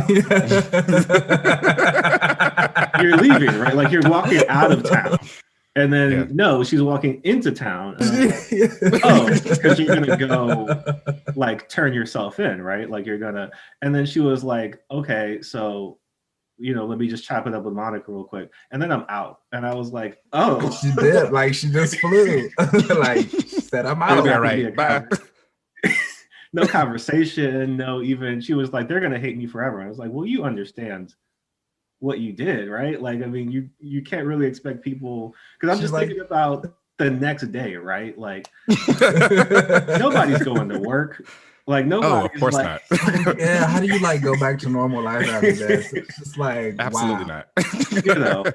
And then, but then, what do you? So, like, my idea was like the She-Hulk show needs to be the city of Westview v. Wanda Maximoff. Like, we need Oh, that would be fun actually. I'd be we into need that. some restitution because, like, what do you do? Like, you can't go to the Avengers mansion and be like, Look, I'm so always here for an anti-Wanda brigade. All right. I won't lie. Okay. I'm well, always like, I You know, supportive. like I love Wanda, but yeah, I was just kind of like, I don't know. I was struggling with how they wanted me to feel after that because like there definitely was some gray area that they did want you to feel like, Yeah. man, should she have done that to Agatha? Is that the right thing to do? Like, should she have done some of the things that she did? But then she just kind of like dipped and just continued with her life, and I was like, well. I mean, I saw that and thought, well, that's very accurate to comic book Wanda. Yeah. That sounds about right. You know, she tends to do some things and just be like, all right, y'all will deal with that. So bye. Right. Well, then I was like, because I was expecting Monica to say something, but then I guess she was like, Monica said, I'd do it too. Monica was like, I'm not mad. But even then, I was like, yeah, I guess if I just saw somebody like totally rewrite reality and do all that stuff, like maybe not on my own, like I might need to get some friends to talk to her about stuff. Oh yeah, later. I wouldn't want to check her. But it's fine because Wanda is another one. She's got her own little kind of, well, not sidekick, but legacy character in Wiccan. Mm-hmm. And Wiccan's going to come in and he's going to do what needs to be done. He is the one who should actually take the place of his predecessor. Mm-hmm. Well, yeah, I mean, so. I'm all in. I'm ready for a Young Avengers. Whatever the lineup is going to be. Like, I feel like it's got to be Speed, Wiccan, probably Cassie. Mm-hmm. Definitely Kate. Yeah. Haley as Kate's gonna be. And I think they recast Cassie as like a more popular actress for Ant-Man 3. So yeah, I think they're definitely gearing up to bring her in. Oh, and then America. Well, that's what I was wondering. Like, who is that? Is that it? Like, because do they do Eli? Like, do they do? There are rumors that Eli is supposed to be in Falcon and Winter Soldier. Mm-hmm. So I could see them doing that. I could see them maybe doing both. Because then it's also, well, yeah. Because I mean, the other thing is like, like Kang is for real. Like they've already cast Kang. Yeah. But are they going to do like the whole like Iron Lad thing? Like, is he going to be in there, or are they going to do? Is that too much for people? There's a lot going on. Well, that's because, but like you mentioned America, and like they could definitely just throw America in there, or they could throw, they could do a Kid Loki. Like, I mean, there's a lot of different directions that they could go if they wanted to do it. But yeah, I'm just kind of, because I mean, it's coming. Clearly, they're setting it up. They've introduced all of these characters, or will introduce some of these characters. So I'm just wondering, because they're also going to have like Riri's coming. Yeah, they've got a lineup of the young heroes. So it's like, are they going to do the Young Avengers? Are they going to make them all Young Avengers? Are we actually going to branch off into the Champions at some point in time as well? It's the door's open. It's so interesting how they're going to bring in all of those younger characters, and with us talking about sidekicks, I wonder how many of them will, their story will be them trying to fill the roles of their heroes, or I wonder how many actually will be written to kind of rise up and take on that mantle of those characters in the MCU. So that'll be interesting how they let those characters evolve along the lines of kind of the conversation we've been having today of like, will they rise up to the challenge of being, Captain America, or will they decide, I can have my own lane and do something separate from whatever they were doing before. I do think that that's probably going to be a big Ms. Marvel storyline for her in her show of, I don't got to be the white girl. I can be who I want to be. And I think that'll be really interesting to see a sidekick character really take their own form and do their own thing instead of having to really fall within the shadow of whoever they looked up to. Well, I think that's just an interesting thing, specifically with sidekicks, is that you have these characters who are either directly underneath, like Dick and Wally, who are training, like they're basically living with these Yeah. characters, and like learning under them, and like the aspirations are high, right? Like when they had the whole battle for the cowl thing, like you would think like, well, no brainer, like Dick Grayson, Batman, right? But then Yeah. obviously Jason and Tim and like everybody else who were kind of like, well, wait a minute, like I want to be Batman too, like I want to kind of assume the mantle. But then when Dick finally got to be Batman, it was interesting to see his mindset of like, well, these are all the things that Bruce did that I didn't like, and like this is, I'm not going to do that, like I learned underneath him, and kind of saw how he did things, but also like that coming into your own, and Dick has his own very unique situation where he like left and like became his own person and then came back. So, and even with Wally, I love a lot too, and I think is great. And he wasn't necessarily, because Barry's a better person than Bruce Wayne. Yeah. There was kind of less of grappling with like, oh man, like he did a lot of terrible things, but but living up to that, I think, can be a difficult proposition, just because not everybody cut out to be a superhero, but like the expectations of being that hero. Like I think I would have loved to see more in Miles' story, like the idea of like him being Spider-Man, but there was like a few moments where like either like the costume got ripped or the mask kind of like got lifted up, and people, it's like, oh, like wait, like he's black, like you're not Spider-Man, like you're not, and that was kind of what Sam Wilson went through, when he was Captain America, when people were like, you're not my Captain America, like you're very different. And just grappling with that too, because I think for a lot of these younger heroes, especially when you think about Kamala and heroes of that ilk and that generation, it's like I don't even know what you would categorize, like Bruce Wayne and I don't know. They're not Gen X. Like, are they? Are they baby boomers? Like they kind of yeah, I think they're baby boomers. They're up Yeah. So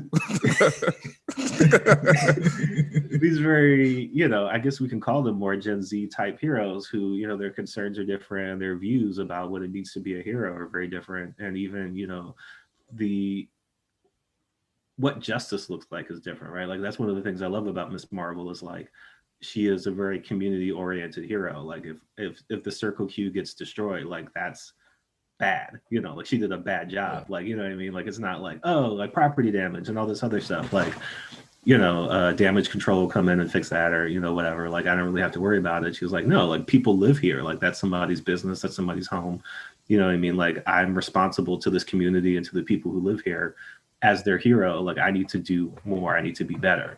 And you don't necessarily get that from a lot of the other superheroes, who it's just kind of like their concerns are more, I guess if you're fighting like global or cosmic threats, it's kind of hard to think down to like the person who lives in this house that you just like barreled through, or like the small business that you just crushed.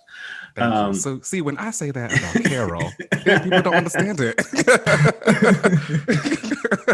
Well, it's Carol, you have to understand. But yeah, I mean, I think that'll be an interesting thing going forward to see. Like, I don't know if you guys read the Nubia graphic novel that just came out. Like that's I actually just bought that over the weekend. I'm gonna read it today later on. I think you're really gonna enjoy it, because I think it is one of those things where they do really look at what it means to be a hero in today's times. And I think that's part of the thing about being a sidekick in a younger generation, is like, how do you relate to this elder, this kind of like mentor person, like that relationship, and how it kind of changes and evolves over time. Because you have somebody like Garth, going back to Aquaman, like Garth and Aquaman don't get along. I mean, it's things happen between them, very comic book things happened between them, but like it's deep, and like Garth is just like, I'm out, like I don't do that anymore. And that's why that Jackson is in that position is because like, here we go, like Aquaman kind of messed that up, initially. And, it's also interesting because so many of these situations are like adults, kids, right? And that power dynamic between like, an older person, working with and mentoring a younger person. Not only just the, do they get along? Do they relate to each other? But also that like, do you value them as an individual, right? Like are they there to be an extension of you that you train and you send out to do your light work that you don't want to do, or be on patrol when you want to take a nap or whatever? Or are they their own autonomous person who like has thoughts and feelings that you take into account when they say, I don't know about this, like this seems like there's another way to do this, or like I'm scared, you know what I mean? Like, I don't know. I want to, and it's just kind of like, do they feel like they have the ability to communicate with you in that way? Or is it very much so like, I'm in charge, I'm the hero, but also I'm the adult in this situation. I'm telling you, stay back, or, go in, or like, we're going to do this. Because you see in some of those relationships, it is kind of like a power struggle that either like the younger person kind of just like they just give in eventually, or like Garth and like Dick, where they're just like, I'm out, like I can't do this anymore, like like this is not a true partnership, like this is just kind of like you telling me what I can and can't do, and I'm grown now, so like I know that's the thing. It'd be like, I'm grown now. But, Jordan, which team do you want? Do you want the Young Avengers? Do you want the Titans? Do you want the Champions? Like, who is up there on your list? It's a tough question because I think all of them have their own individual pros and cons. Like I really. Well, I think the thing about it too is like it's flexible, right? Because I mean, we've seen different like lineups and variations throughout, and like I love the Teen Titans and like specifically like classic lineup Teen Titans. Like I grew up watching the Teen Titans show, and then that got me into the comics and all that. I love the Young Avengers classic lineup, and then the Karen Gillan lineup. I thought both were great.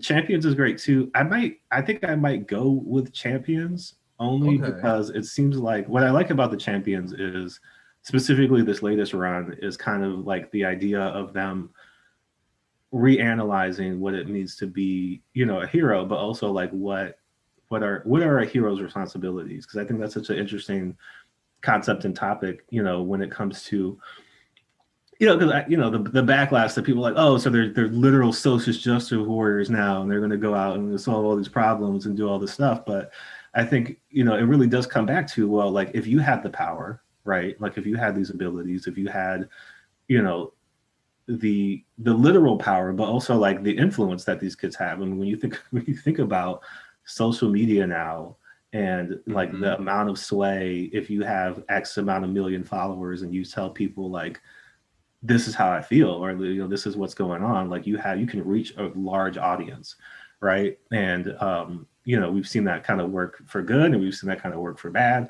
And so what does that responsibility look like? Because I think a lot of these kids, looking at it from a younger person's perspective, like the feeling of like what is my place in this world, and how can I affect the change that I want to see, right? Because when you're 15, 16, and you're looking at the things going on around you, and people are telling you, oh, like you're too young to vote, you're too young to, really, have a say, and not even just the politics of your, local like community, but like, the country that you live in, and, all these decisions are being made for you, and you're looking around and you're saying like, adults are screwing this up. Like, this is bad. And like, there's things that we need to do, and there's different ways of doing things.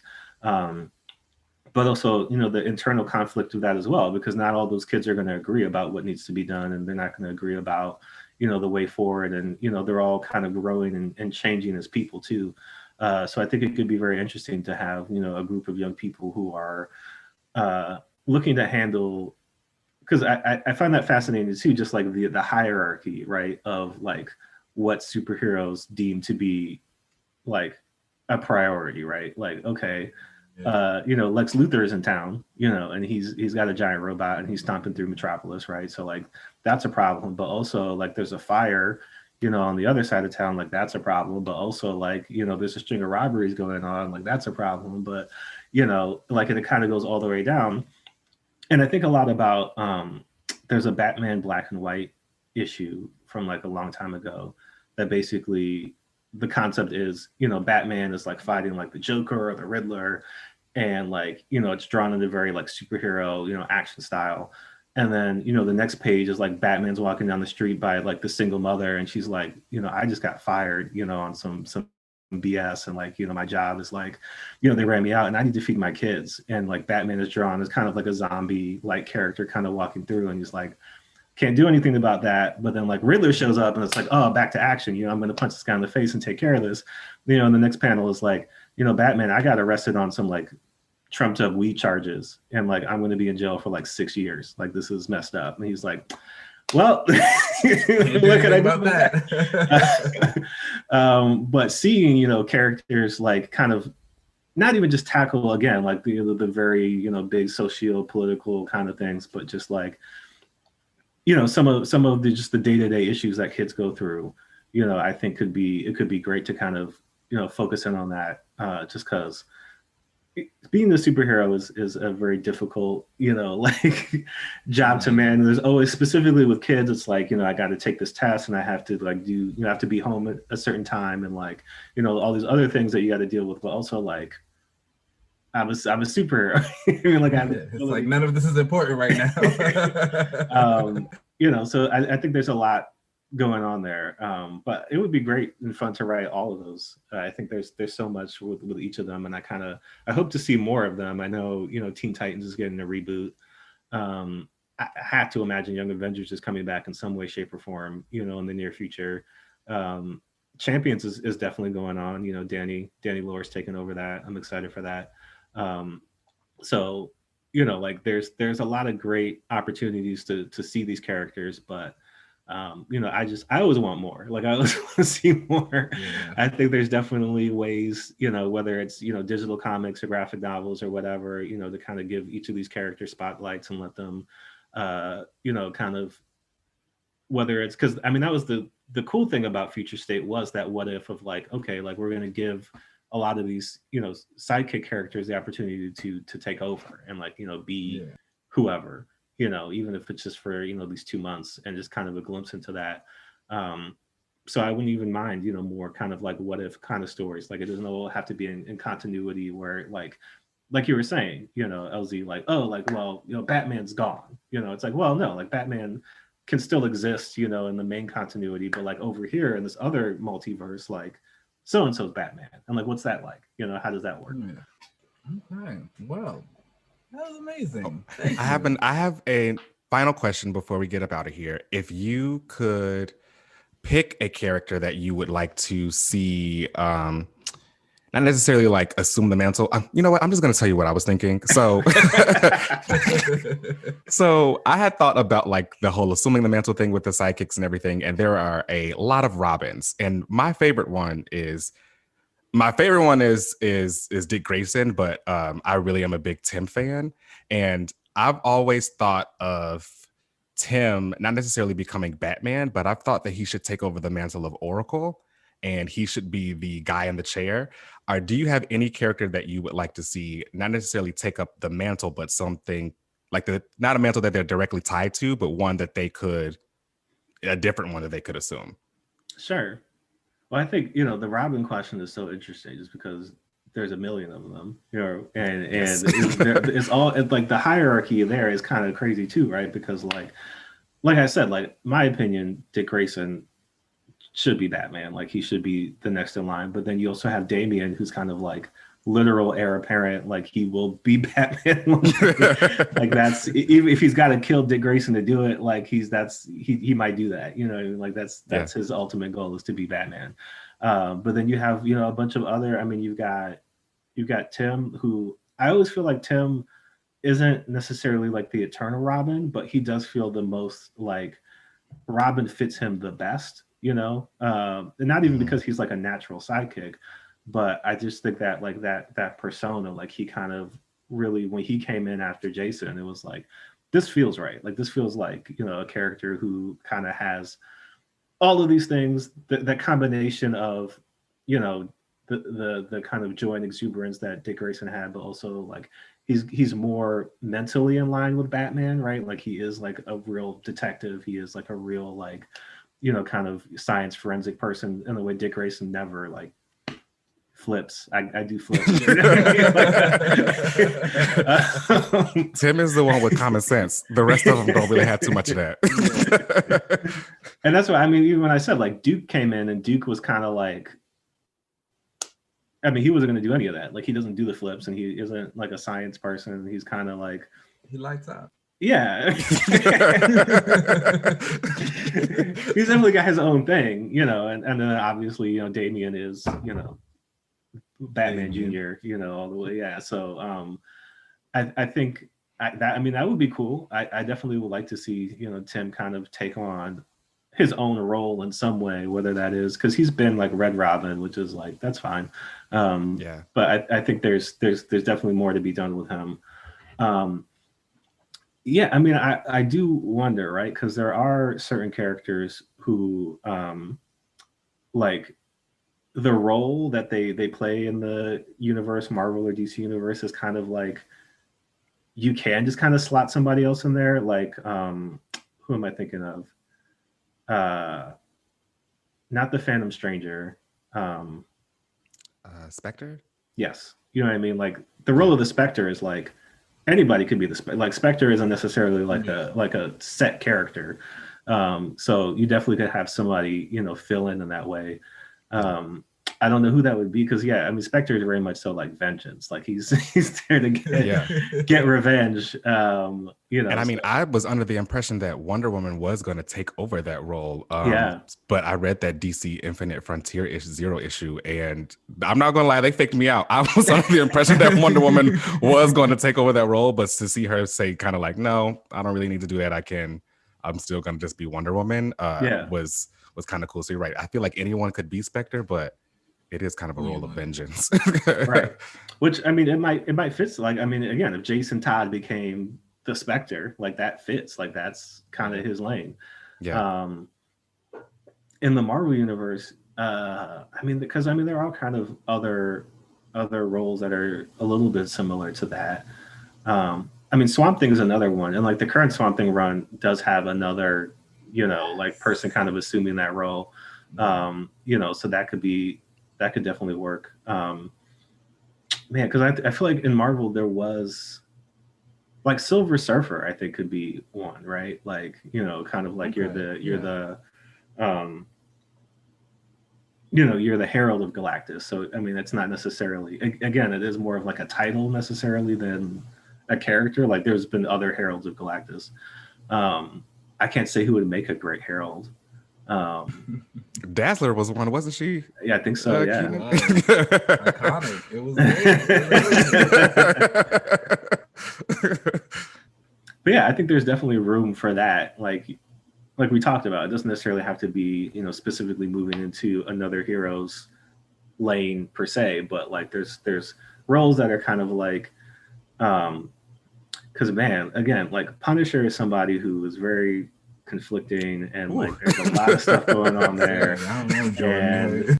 But I think the thing about Punisher is like if you are able to examine the character, right? Like, cause like he kind of got away from the initial concept of like he was going to be almost like the Spectre. What, like Spectre is vengeance, Frank Castle is vengeance. But you know, then he was just like, well, I'm a mass murderer now. I just shoot a lot of people. It kind of became very just angry white man with the gun. Right. Yeah. It's like, yeah.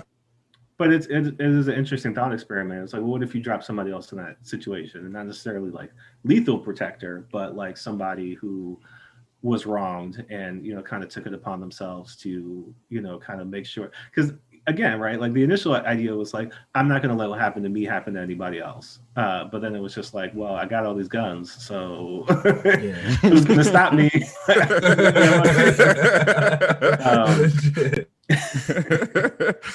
That's wild. Well, Jordan, thank you so much for joining us today. Of course. And this sidekick panel. This was great. You are officially our first guest. Yes. It feels good. And it was spectacular. Please let the people know where they can find you and your social media handles so we can continue. They're going to go back out. They're going to go buy some Aquaman issues today. I can guarantee it. Well, yeah, you can find me on Twitter and on Instagram at JRSosa18. So JRSOSA18. Aquaman 62 and 63 are out, but also the Aquaman Trade Volume 4 is out now, and it's collected in that if you want to check that out. I do have a Star Wars Adventures comic coming out in 2 weeks on March 17th. Which will be about Beckett and Val from the solo Star Wars movie. Yeah. He is a Star Wars fan. Yeah. Star Wars guy. Well, check it out for sure. I hope people enjoy it. It was a lot of fun. Like anytime, I get the opportunity to work in these spaces where it's just like, man, like I grew up watching Star Wars. Like, like all of this stuff is like such an ingrained part of me and my personality. And like now I get to give back to it and add to it. It's like a surreal, crazy experience. But yeah, those are the things that I have coming out in the near future, and then hopefully more things will be coming soon. I'm gonna get you in a Champions book. That's my promise to you. I would love it. All right, guys, thanks for that. We're gonna go ahead and take a break.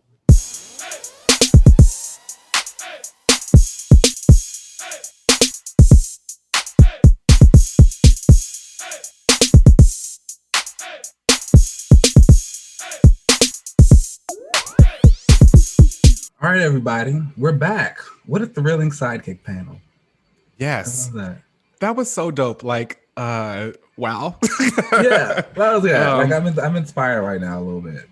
Yeah, that was awesome. I loved talking about all that stuff with Jordan. Really great. And, Jordan brought it up a little bit too, so let's get right into it. We hit the season finale of WandaVision, or as I like to call it, Billy Vision. Billy Vision. That's what I say when it comes on. Oh, see, I don't call it that. I ain't gonna go all the way there. But yes, season finale, series finale, as the episode was called, and I liked it a lot. I thought there were some things that I didn't necessarily really like for the ending, but this particular episode I thought was fantastic. I know I saw some people who were like, oh, it felt too like heavy on the superhero MCU kind of action or whatever. But honestly, that I wanted that because, for me, I'm not y'all heard me before. I'm not the biggest Magic fan. So like when they start slinging. So strange because you like so many magical characters. You would think so, right? Like who? You like magic. Oh yeah, I do like magic.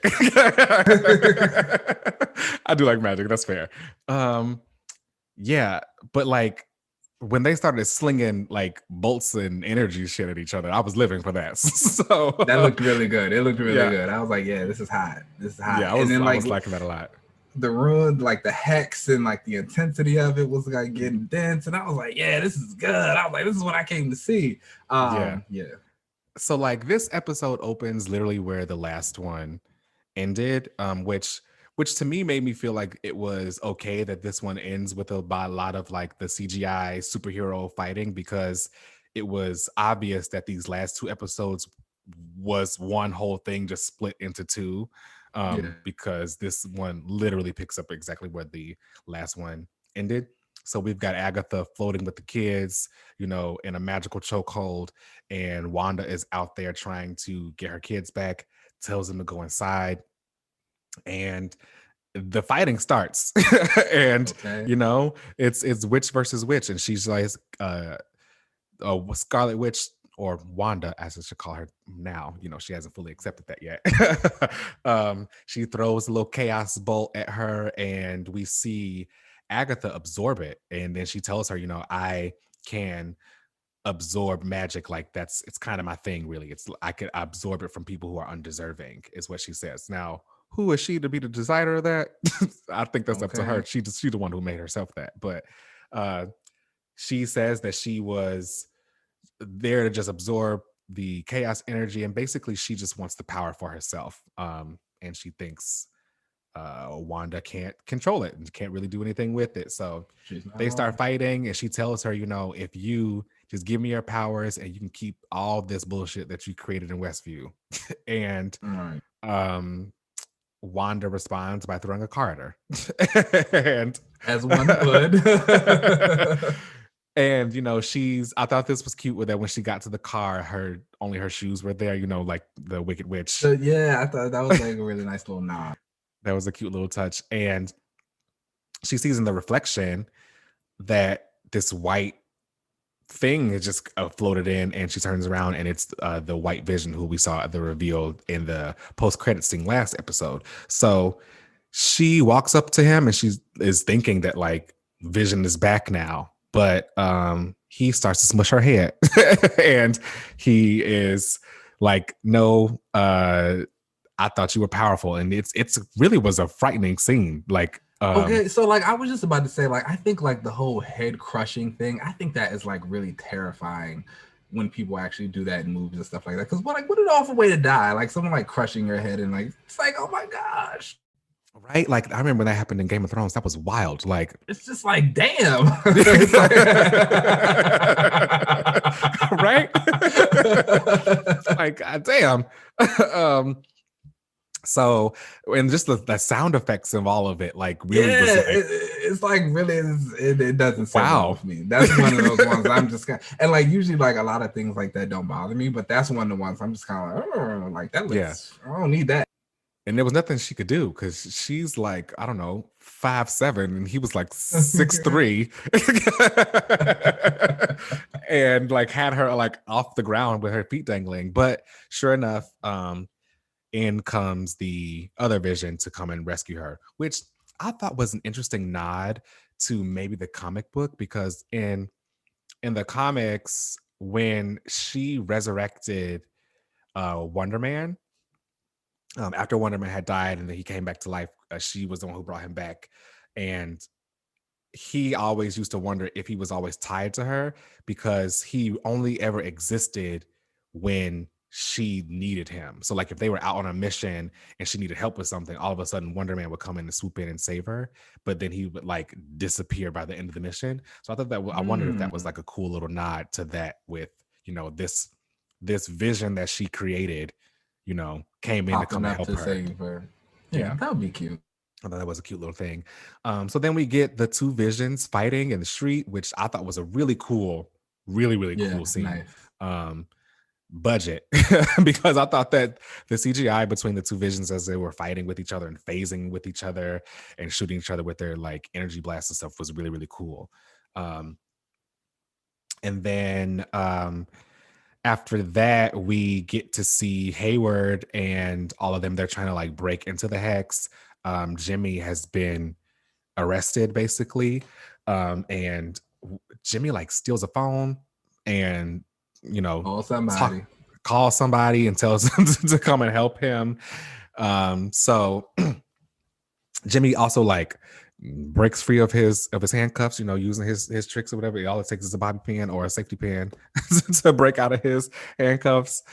And then we get back to the Scarlet Witch and Wanda. So they're like fighting in the sky and they fly away, and then Monica is inside of the house, inside of the next door neighbor's house, inside of Agatha's house, and she's like trying to break free and screaming, and the Fietro, as I'm going to call him for the time being, he says, oh, you can't break out of here, like no one can hear you, which makes me think that were all of the houses like soundproof?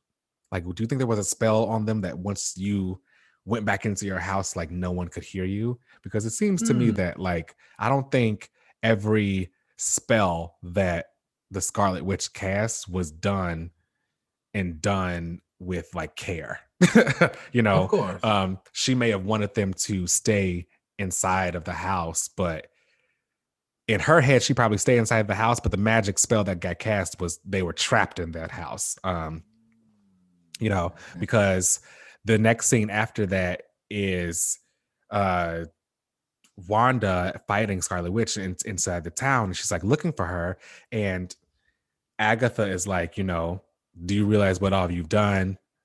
Look at the people around you. And she releases Dottie, and Dottie is like free from the mind control of the Scarlet Witch. She runs up to Wanda. She's like, hey, could my daughter become, she's like 8, could my daughter be friends with your sons? And they're like the same age, or maybe even if you don't like that script, like she could be the bully to them. She'll take just bring her any here. role. Any role you want her to have on the shows. Like she just needs, will you let her out of the house? And when she said that made me feel like all the kids, like when we heard earlier in the season, when Vision was like, where are all the children? There aren't any children here. That all of them were locked in the houses, but probably not intentionally, because Wanda probably just had them placed in the houses as quote unquote safety for the kids, and because they weren't needed for the episodes that she was making everyone live through because she doesn't want to go to therapy. I can understand that, yeah. For sure. Also, that scene was like really nice, like as everybody kind of started running up to Wanda, and it was just like, look, my daughter's trapped in the house, like, oh, my husband's out at war, tell them don't come back here. Or just like all the different things people were saying, and just kind of really showing Wanda the implications of her actions. It's just like, again, you might think, oh, even as she was saying, she's like, no, I kept you safe, I kept you happy. And it's just like, no, baby, we're not. This is hard. Right. They were like, at night we have dreams of your nightmares. Like, and it wasn't even at night, it was like when you let us sleep. It's like, damn, girl, let the people sleep. Right? Like, wow, Wanda, you really know how to take care of that chaos magic. But I feel like I felt like this has all been a very great like portrayal of Wanda and like the Scarlet Witch and her, not only her journey in the MCU, but the things that they were pulling from the comics. This doesn't feel like a mischaracterization or an out of character thing for Wanda, because Wanda does just try. This does feel justified. And again, and I think we said it last week when we talked about Wanda and just the show and how satisfying it must be to be her fan right now and to kind of have this series come in, because it is such a good and well-written portrayal of a woman and her just sadness and her grief and her loss, and how she kind of does that, and how, yes, what she's doing is really, really bad, and it's like affecting a lot of people in negative ways, but you still kind of feel for her at the same time and say, and like Monica, again, like Monica said at the end, Monica's like, oh, I would have did the same thing. Like, I would have brought my mom back for sure. Like, guaranteed, like, no doubt about it. And like, I think that's kind of a real moment that a lot of people will have. Like, if we did have that power and that ability, we would totally do that. Again, even like Jordan said, but like Jordan said, some of things kind of were left a little weird. Like the fact that she just threw her hood up and walked and like flew off. Like, again, maybe people were looking at it as a thing of she's just too powerful. What are we going to even do to stop her? But at the same time, it's still kind of like somebody should probably say something at least. Yeah, they probably were feeling some type of way. Because I mean, if I were there in Westview and she had done that to me, like kind of like what Jordan said, what do you do the next day? Like, just like get up and go to work? No, with my daughter. And then you also kind of look at Hayward, and it's like, what is he really going to be arrested for and done other than like trying to save a bunch of people? And I think he was technically not. Was he supposed to be putting Vision back together, or was it all something he was doing secretly on his own? I just assumed like he had permission from the higher ups at the government or whatever. I don't know. It really depends on if he had permission to do all of that, and with, I don't know, the way that he was going about things in Westview is because I remember they said that like, oh, you were able to track Vision inside the hex, but you weren't even telling anybody. So I don't know what other kind of shady stuff he was doing. So how was he able to track Vision inside the hex if it was a Vision she created? So from what I was trying, because I was also trying to make sense of that. And my thought behind it was she really did create like another vision. Yeah. See, this is with magic. You could do whatever you want to do. That's true. And she's powerful enough to do it. So I just accept the fact that she just created another vision. I mean, I was fine with that, but it was just kind of like, how was he tracking it? I don't know. I don't know. I guess she said they were tracking vibranium decay. You can track okay, yeah, that makes decay sense. of any kind of element. So I figured they were just tracking that.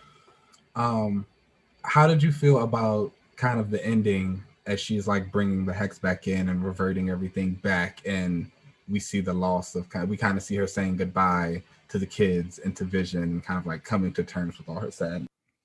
So I was watching this with my best friend. We because of like the lockdown and stuff here, we kind of started our own like kind of quarantine with each other, a little bubble. Yeah. And we have like Marvel Fridays and we watch the show together.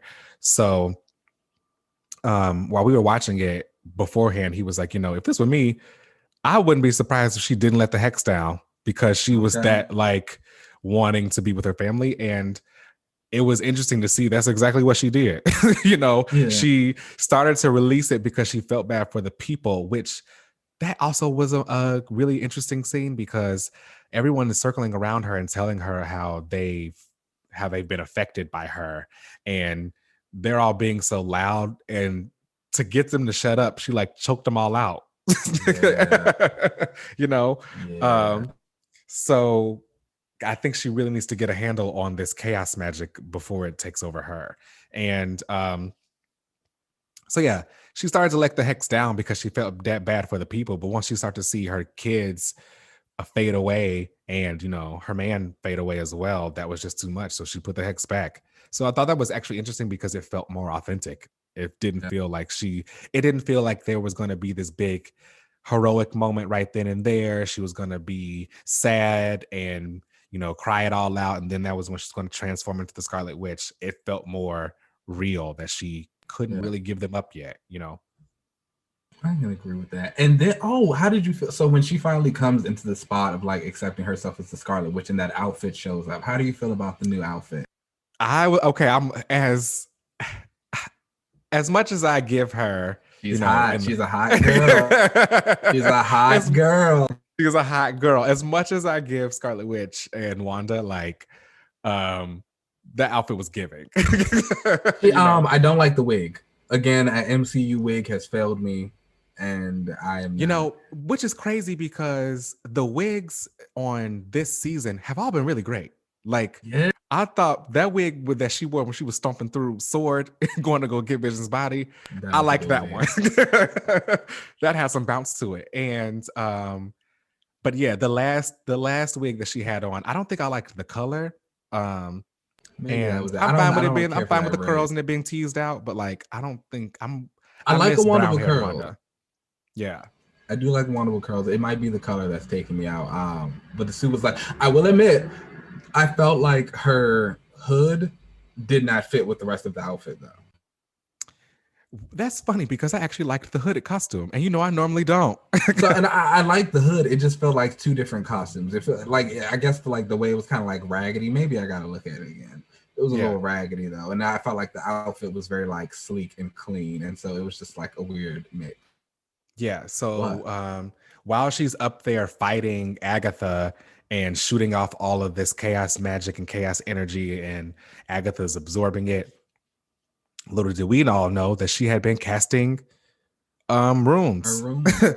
And she's learning quickly, which has been interesting that they actually kind of showed that through the series. Earlier in the first beginning of their fight, she saw Agatha teleport herself away, and later on, while she's fighting Agatha, she teleports herself away. And the whole mind control where they're entering each other's psyche thing, we've seen Wanda do that to people, but never where she also enters the psyche of the dream that she gives them. Whereas now she learned from Agatha kind of how to do that on the fly while she's been fighting her. So I thought that was really interesting to see. So she cast those runes, and then it was on from there. She became full on. At that point, she really accepted herself. And I did really like the line of, I don't need you to tell me who I am, which I feel like has been Wanda's whole journey. You know, she was never really, she's never been called the Scarlet Witch. Everyone around her has been telling her who she is. Even fans who want her to be a mutant or Magneto's daughter again. You know, so it's like everyone is always telling Wanda who she is or who she isn't or what she's supposed to be. So I actually really like that she accepted herself as the Scarlet Witch, and we saw her come into that. But she told Agatha, like, I don't need you to tell me who I am. I'm who I am. Really nice moment. Really nice moment. Yeah, so I like that. So yeah, that costume was given.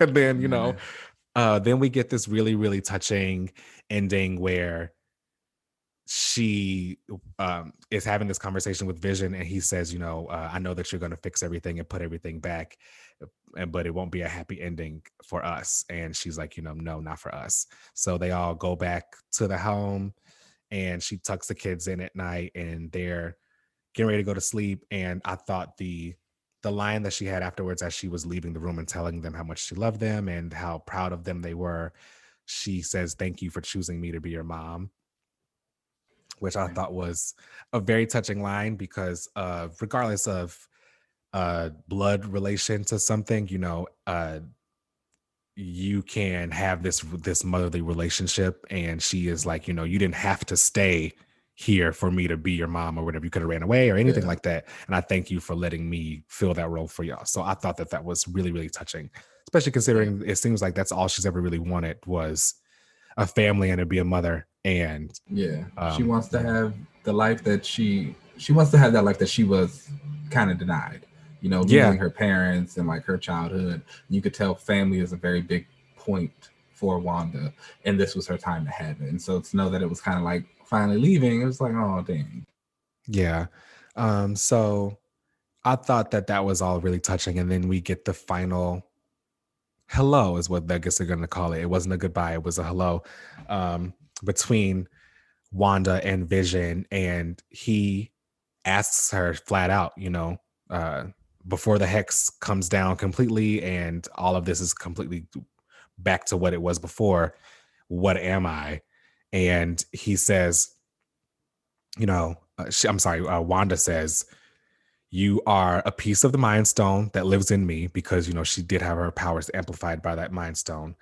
But you are my grief and my sadness, but you are more than anything my love. And I thought that was really, really touching. You know? Lots of nice like moments throughout this series, just really heartfelt, pulling at the heartstrings. And again, the acting is on point. Oh, yes. So they sell every single one, and like you feel it and it hits home in those regards. They better get awards for all of this, because I feel like they knocked it out of the park, especially Elizabeth Olsen and Paul Bettany. I thought that they were fantastic throughout this entire series. So then the hex all comes down, and she walks out of her plot out of Chateau Cheray and gets Chateau Cheray. And then she gets onto the town, and the whole townspeople are Westview is just like, so what do we do now? Because we don't like you. What we do tomorrow? They all had a look on their face like, I think it's time to burn the witch. And she basically has a cute little conversation with Monica, like, you know, I'm sorry for everything that I did. And Monica's like, you know, they will never understand how much you actually ended up gave up for all of this or whatever, even though you're the cause of all of this too. And Monica says that line like you were talking about, where she says, you know, if given the power, I would have definitely resurrected my mom. Like, I know I would. And Wanda flies off and she leaves. And she goes and goes, Lake. Child, let's never bring that up. Alkali Lake, it'll never escape us. I feel like that was actually supposed to be like Mount Wundagore. I feel like that was like that's what I assumed as well. Yeah, which is really cool. So yeah, she flies off, and people are just gonna have to pick up the pieces. I've also had the impression kind of early on that I know we are all super excited for the mutants and all that kind of stuff. Um, but I've always wondered if they would ever do the whole hated and feared kind of thing with the mutants, Yeah. how they would do it. And I feel like with Westview is how you start to get people to become skeptical of superpowered people. And then once the mutants start to pop up and there are more incidents with mutants, I could see that a focus going towards people being afraid of mutants. So I wonder if Westview might be the beginning of because now that. it's a little bit more of the superpower on a smaller scale. We've kind of always seen it like very big Sokovia type incidents, Ultron, you know, all that kind of stuff. Thanos destroying everything. This is like technically nothing was really destroyed. Right. People were like taken over and controlled, and that's not something that they've had the heroes really have to do. And so now, I can totally see that opening the door of, okay, now you got these people, especially mutants, where telepaths come a dime a dozen. And that's very true. You know, it's like, oh, we got all these people who can control our mind and do all these things now. It's like, what do we do? How do we take control of that? Or should we be trusting of these people that claim to be heroes, even though this other one who was also a hero kind of did the same thing? And used her power to get whatever she wanted. And then dipped out and nobody said anything. You're right. I mean, at this point, though, you can't really stop her. They brought up the Darkhold, which I'm not a magic girl, so I didn't know what that was. I had to Google it. I didn't know that was like this thing in the Marvel universe that has like all of the knowledge of magic. It's been interesting. The Darkhold was used a lot in Agents of S.H.I.E.L.D. as well. Oh, really? Yeah, I didn't stick with that enough to know. Oh, you should definitely go back to watch it. Seasons 3 through 5 are like excellent television. Oh, see, I got off at like 3, I think. So damn. Yeah, like 3 through 5 is like, I especially remember at the time, like the Elite. Like I watched it up until like they were with Winter Soldier. They had a crossover with that. Yeah, the Agents of S.H.I.E.L.D. was actually really good of like tying Marvel events into the show, even though Marvel movies would never reference them whatsoever. They always found a way to like bring the movies into their world somehow, and like would expand on it in a completely different way. That was just amazing. So when they brought up the Darkhold and how it is filled with all this magic, I liked the way that they defined the Scarlet Witch. You know, because I feel like a lot of times people hear witch and you have to like cast spells and say things or whatever. But I like that they pretty much said that she doesn't have a coven and she doesn't have to say incantations. So everything that we've been doing before, it actually does count as magic as what she was doing before, because we're not doing that whole like, you know, abracadabra stuff with her. She's just random like chaos, like changing things at a whim. Like it works. Yeah, I also like that they established that she is more powerful than the Sorcerer Supreme. That's really nice. Speaking of Sorcerer Supreme and that wonderful little post-credit scene we have of Wanda sitting at, you know, Alkali Lake, and we see Scarlet Witch spirit magic vibe going through the Darkhold. And what do we hear? I know. What do we hear? Do we hear? He's crying out. But and so remember, that was one of the things I said, right? I was like, I feel like the kids are like going to somehow be stuck in I don't know, the multiverse or in between realms some type of way, and I think that's what kind of leads her to Doctor Strange and exploring that part of the universe. Yeah. Do you think she's going to be on a hunt for the kids existing, kind of like Children's in the comic Children's Crusade, but like reversed? Yes. You know what I mean? Like instead of where they were looking for is her, she's going to be looking for them. She's definitely going to be looking for them.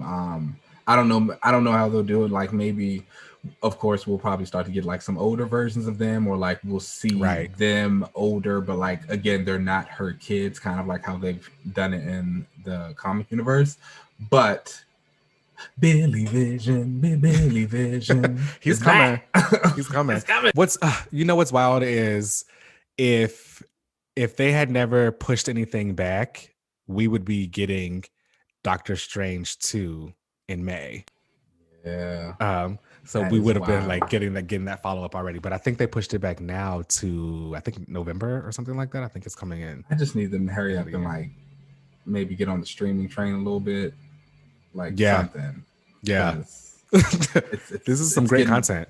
It's getting ridiculous. I do really appreciate how this WandaVision as a whole really felt like very comic book to me, because absolutely. With the weekly release, it felt very comic book, and everyone was excited. Everyone was talking about it. You had to avoid spoilers. It was like, it kind of felt like how you used to watch TV also. Yeah.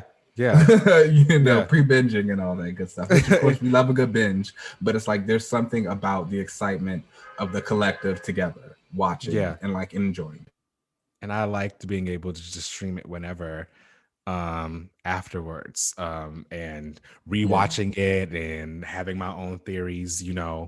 I was never one that believed that boy was Peter from the Fox universe, which it's interesting that they thank God. And I find it funny that they basically made him a dick joke, which was funny because he was Peter in the Fox universe, and over here his name was Ralph Boner. So I thought that was funny. I do not think that he is from someplace else. I think that he got his powers from that necklace that Agatha gave him to have him being controlled, because I don't remember Quicksilver ever having super strength where he could just flick somebody and push them up against the wall. He hit Monica up. Yeah, just by flicking her away. So I don't know if that's a thing. And so I thought the whole Quicksilver reveal was very well played out. I feel like they played into the hype of fans, as well as just giving someone else another go at the character, knowing that people were going to get hype about seeing him again. It sucks that Quicksilver is gone, because I do like the character, mostly because I like his interactions with the X-Men and the mutants and stuff in comics. And I would have liked to see that on screen too, but I guess it was one or the other. They were either going to bring back Quicksilver or they were going to elevate Scarlet Witch to be like the Scarlet Witch. Like, I think it's kind of like, which one do you want more? Right, exactly. And I mean, honestly though, like Magic fans, y'all are eating, because we won. It's happening. Like, it is about to be everything. I am so excited, and it's just yes. They are going full Magic with this stuff, like her being a Nexus being, and I remember when Scarlet Witch first debuted in the MCU, and I remember people complaining and bitching about her not having the comic costume and her tiara, and they were like, oh, what about her powers, where are her probability powers or the magic stuff? And now look. And now look. I feel like great. The MCU really does, at least for the most part, in my opinion, try to hold true to the core of the character, and their powers and what they can do and their abilities and stuff.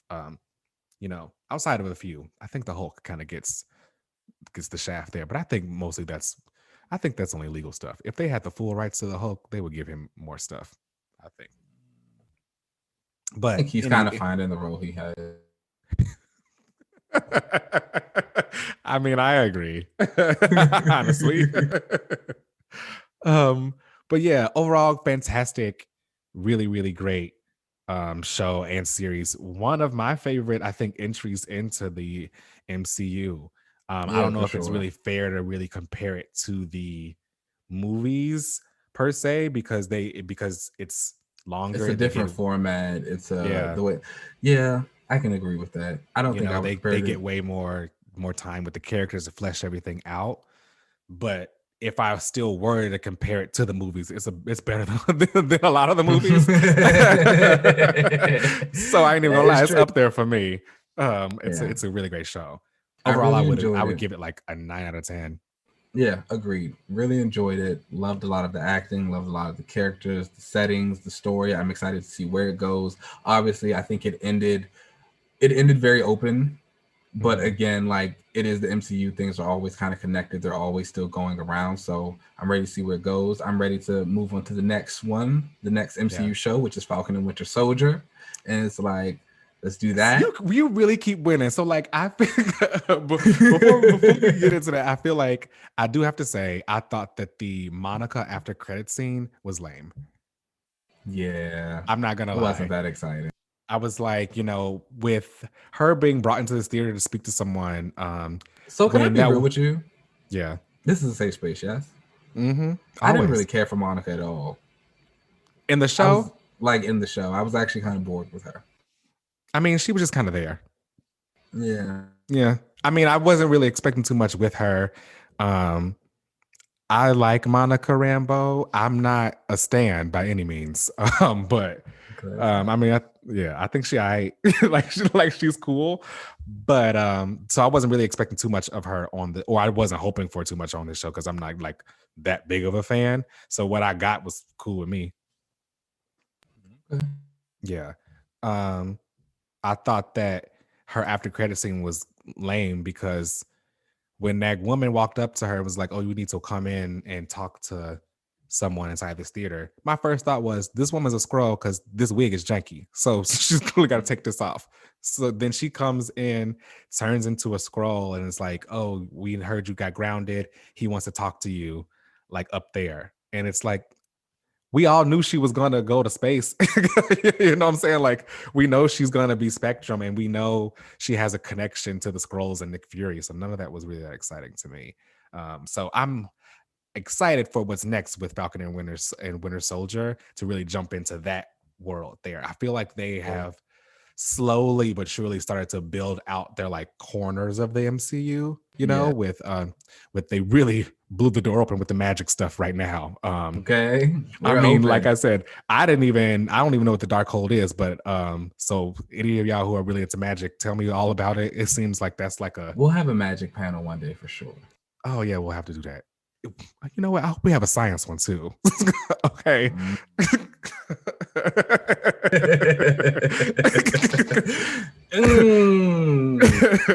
So yeah, I'm excited for what they do with Falcon and Winter Soldier. I feel like the tone will be different because none of them are shooting blasts and stuff from their hands. But I'm expecting some really dope fight scenes, and I know that they better do your character right. We're gonna see. Yeah. I think it'll depend on Anthony Mackie, but we're gonna see. Ooh. Yeah, we're gonna have to see about that one. Yeah, so overall, what would you give the whole series? I agree, 9 out of 10. All right, perfect. All right, y'all. Well, then that brings us to the end of the show. You can find us on Twitter at Another Relaunch. You can send us emails if you have your own relaunches, any questions, concerns, whatever you want to send over to us at anotherrelaunch@gmail.com.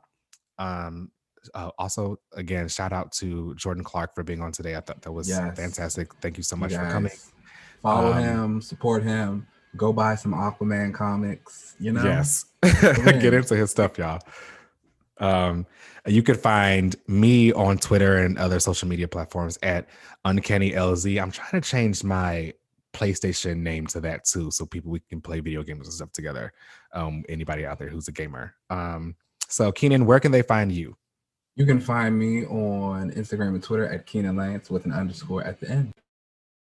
Fantastic. All right, y'all. And you guys, next week, be sure to join us. We're going to have a reread to be announced of the series where we kind of got a little thing going there for that. But get ready. We're going to have that ready for you. Definitely join us.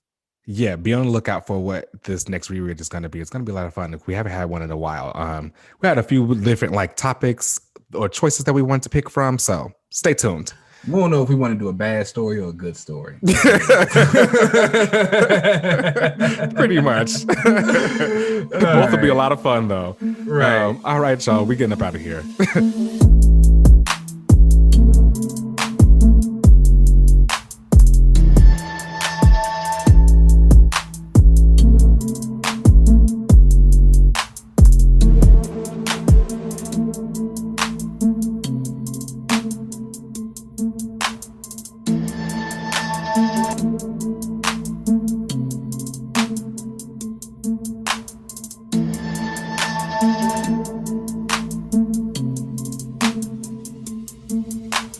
Bye.